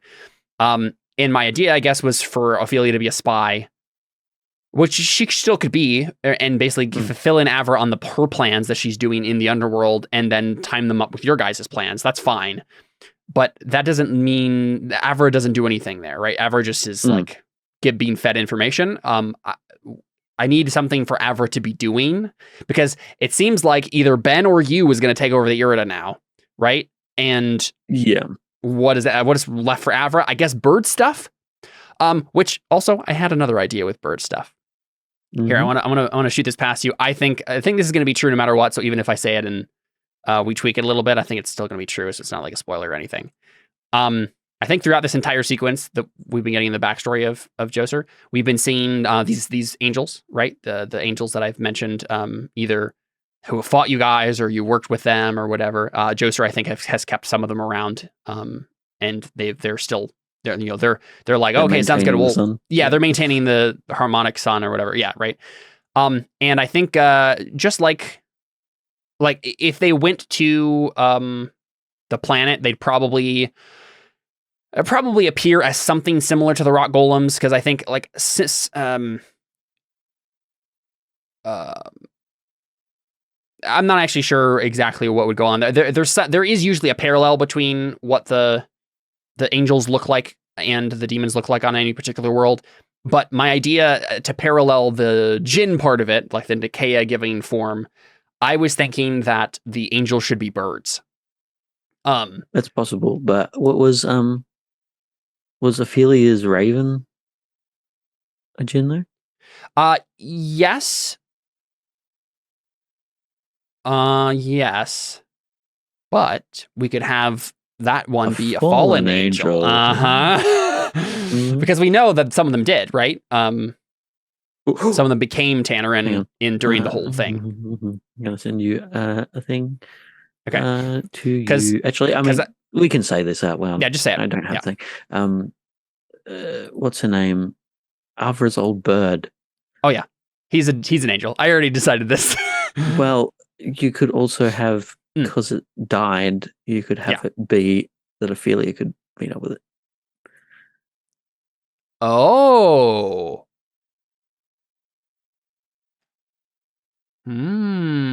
Yeah. Okay, so this is my idea was, like, I wanted to add some more spice to the bird stuff. And I was like, okay, I think the angels should be birds, and Alico should have been an angel this whole time. I think that would just be super fun. Like, because as another thing that Hagiel did, right? Like, go down at this particular time. You need to watch out for this particular woman, right?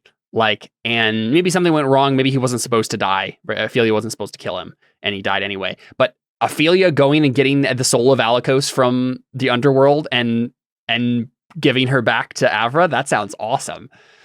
Yeah, I like love that it. idea. I'm also thinking that, like, when the birds are on the sun, they're like phoenixes, right? But then they go to the planet, and they're more like actual, like, corporal birds. But they're like the Sinian eagles. Like, there's plenty of, I think, other birds that just, like, are probably just normal birds. But I think the Sinian eagles particularly are the form that the angels like to take. Okay. So the question is then, what is Avra doing during this whole thing? Like, obviously you can get Alikos back and then do some fun stuff. And it would be super cool to have Alikos, the Phoenix angel thing, who she can then, like, send into combat. Like, that would be awesome. But, like, what does she do in the meantime until that happens? Right? Like, what does this connection mean for Avra? What is her role in that period? And you could do some stuff with Balthazar, but Balthazar has seemed always like a placeholder. It doesn't seem like he's ever been interesting enough to really dive too much deeper into. So I don't know.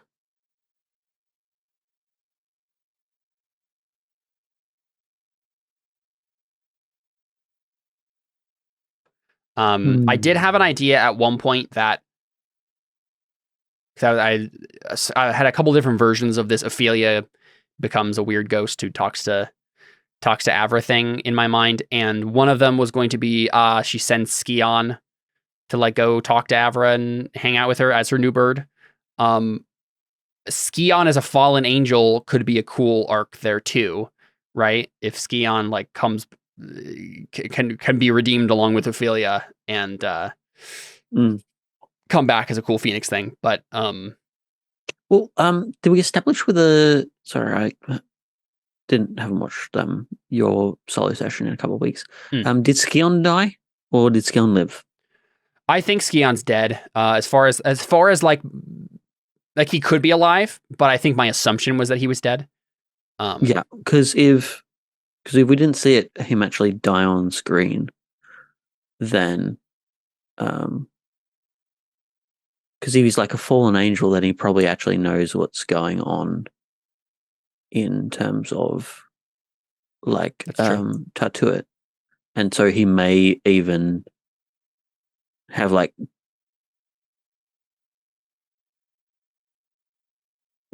taken it upon himself to go seek out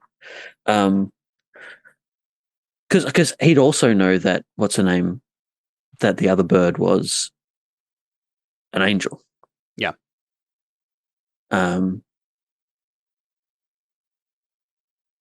Yeah, I mean, he may have even taken it on himself to go seek out Avra.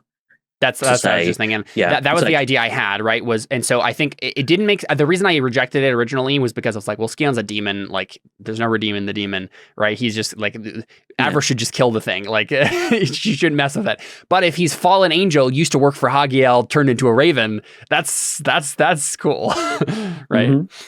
Yeah, because then we also have like the Joser angle where he's like mad at Skion. And we have what Skion's can be like, you want your bird back, right?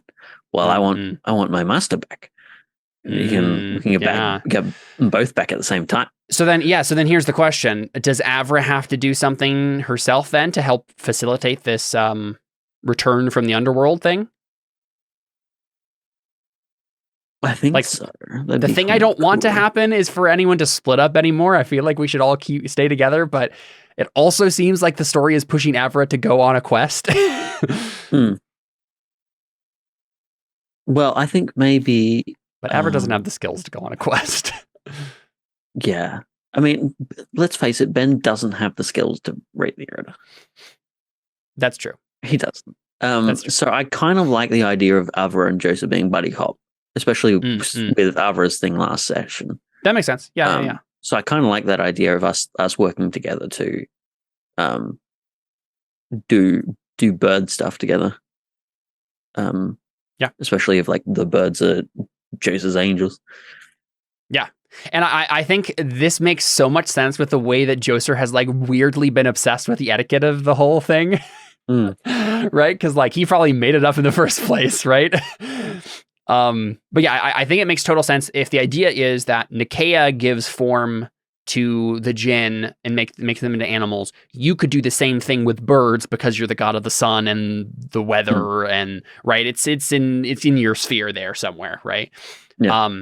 And so I think the angels maybe would have a different form on Arcadia if you weren't intervening, but like because you as a god are giving them form, like Nicaea gives the jinn form, you're giving them a bird form. Hagiel didn't think that pillars of fire and smoke were particularly interesting. Yeah, exactly. Yeah, no, because I like that. And then I think it's cool. So like Joseph's like there's a couple of things I was thinking of, like maybe talking to because I wasn't sure what Joseph's would be doing in between now and actually invading Sinia.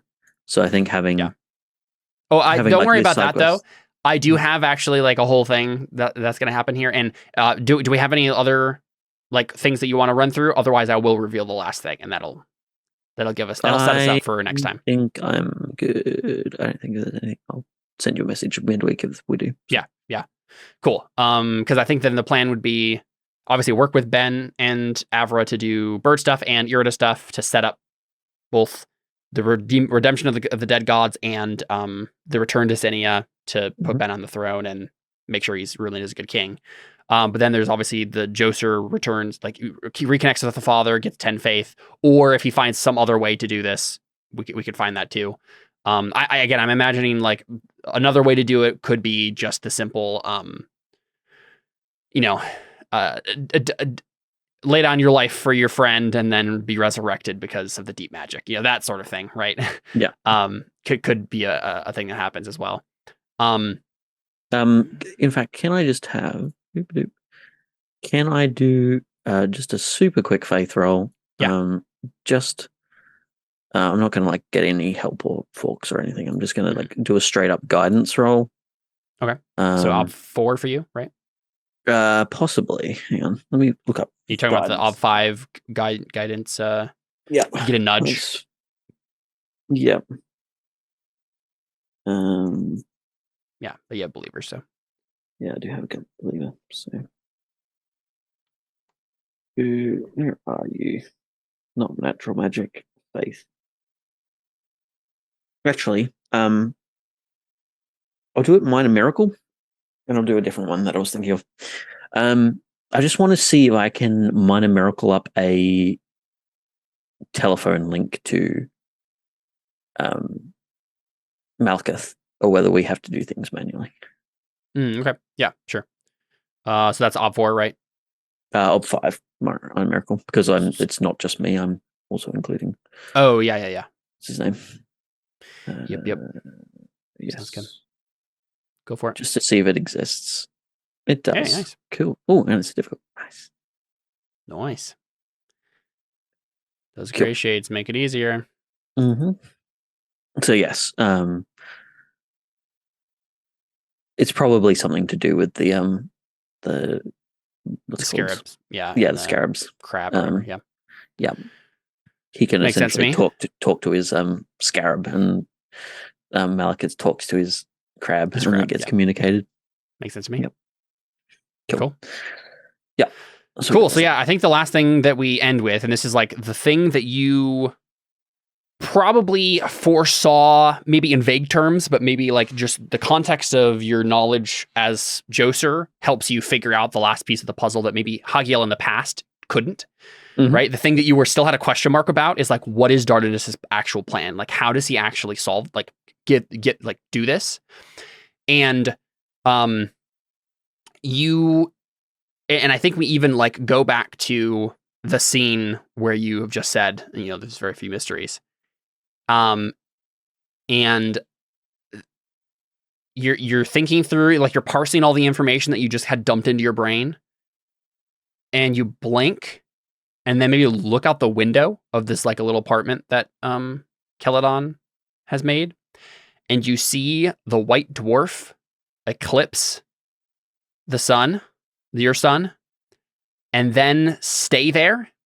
And it would take some time for anyone else to know this, but you just know instinctually, Dardanus just tidally locked his sun in front of yours, which is not only going to make it way more difficult for you to do anything that you need to do, because your power is now even more weakened, right? But also this is going to this is one of the reasons that the rock golems marched, right? Is because they knew this was coming. So they were like, shading their eyes and slightly weakened as they marched out.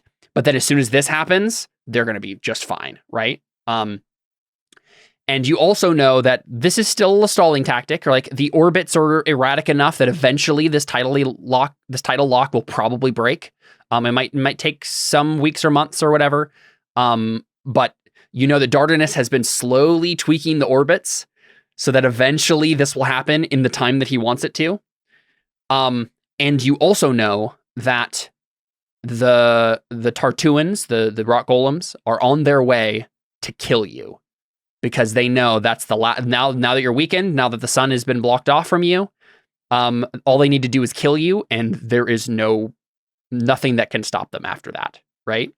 In terms of like what they know, like maybe there will be, maybe even if Joser does die somehow in this campaign, like there probably is some way to still save the day, but like at least in terms of the knowledge that everybody has, they know, kill Joser, all of this goes away, right? All of the threat against us goes away. And so you even just like feel on the horizon, they're coming. And you know that they are to kill you. And they're going to be here in Nema, like, before you can probably get your army and go.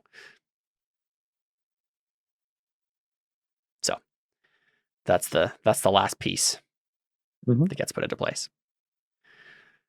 I don't know if you had any thoughts or comments on that, but we can also just leave it as a cliffhanger. How pressing is it? Like, do we have one session or two sessions until they arrive? Or is it literally next session is going to be? It's going to be next session. Yeah. Okay. So that's going to not really allow any of our things to happen. It will. I'll give you. Okay, so I'll give you some time to work on those things, but like I think the idea here is going to be like Joster's going to have to step up and do his faith stuff to like try to stay them as long as he can, sort of a thing, so that you guys, because as long as you can get away from here on a boat, they're not going to be able to follow you. Like they literally have to walk. So there will be like a what I want this to feel like. It's not to be like an interruption that's just going to like stop everything, but more of like a time crunch to be like, okay, guys, we need to get our army and go. Yes, like right now. Because if we don't, like they're about to come and things are going to get really dangerous really soon. But this also could be Joser being like, these people are going to die. Like they're just going to roll over this city. Like, should I stay and try to protect them? Like, I want those questions to be questions that you guys answer at the beginning of next session and figure out what your priorities are, what you want to accomplish. But I would also still like, there's going to be some time, like, because I mean, a lot of this is just going to be like organize the army. And then you have to wait around while the logistics happen, right? Like tensely wait around twiddling your thumbs, in which we could do those other things. But it's just like, oh, they're coming. They're going to be here any minute now. Like we got to get going. We don't know when they're going to arrive, sort of a thing. Does that still work for you?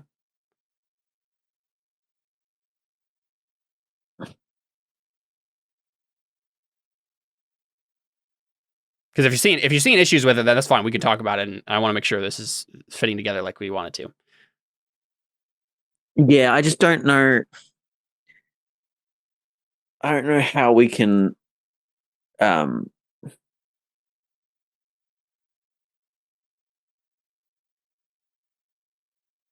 Because my idea is that a lot of this, like, you know, the Skion stuff and the Irida stuff and all that stuff is maybe happening like in Sinia or on the way to Sinia.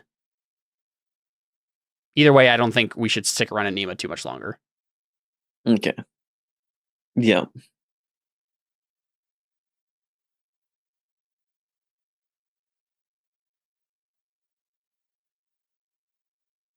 Yeah.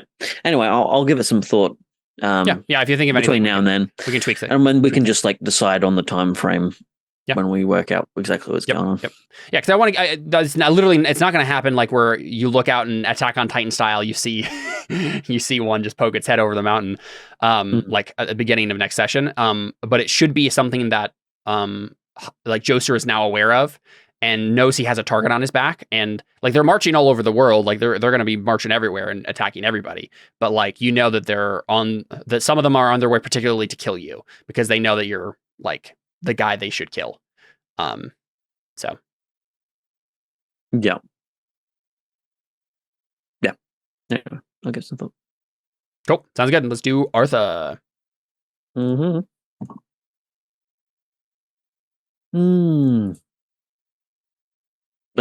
mean, whichever ones of those beliefs you think I did.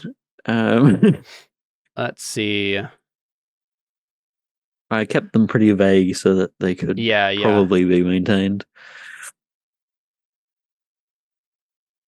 Well, discover the mistakes I made so I can do better in the future. I mean that I don't know. Like you certainly got fate on it. But I don't know if there was like a particular role that was made for that. Like obviously.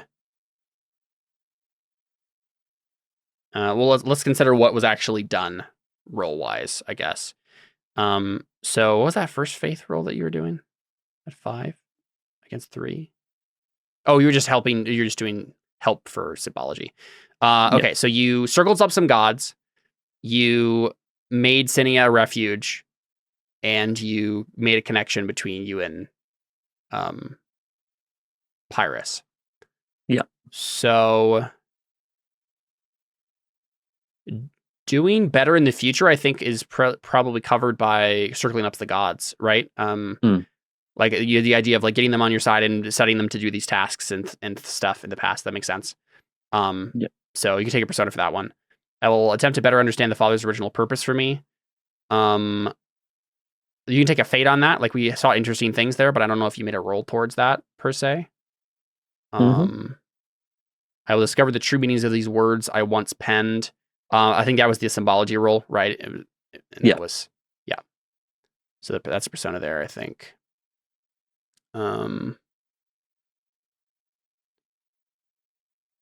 don't know. Any of your traits came up, I think? I'll give you a fate for weather sense. I thought it was fun to see Hagiel coming on the clouds with, lightning bolts at his hands or whatever, right? Yep.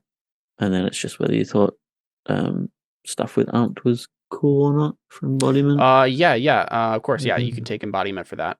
That makes sense. Take right skill, right time too, for like symbology and stuff. That was really fun. And all the forks you had for symbology seemed oddly specific and helpful. Yeah, I think that's probably it. Sweet. Well, yeah, we got a lot of wrinkles ironed out. I think I can make some more notes about what's to come. But yeah, if you have any questions about anything else as we keep going here, feel free to ask, and we can fill in any other details that become relevant as we go. But yeah, cool. I'm down with it. I'm excited. We'll be back on Friday.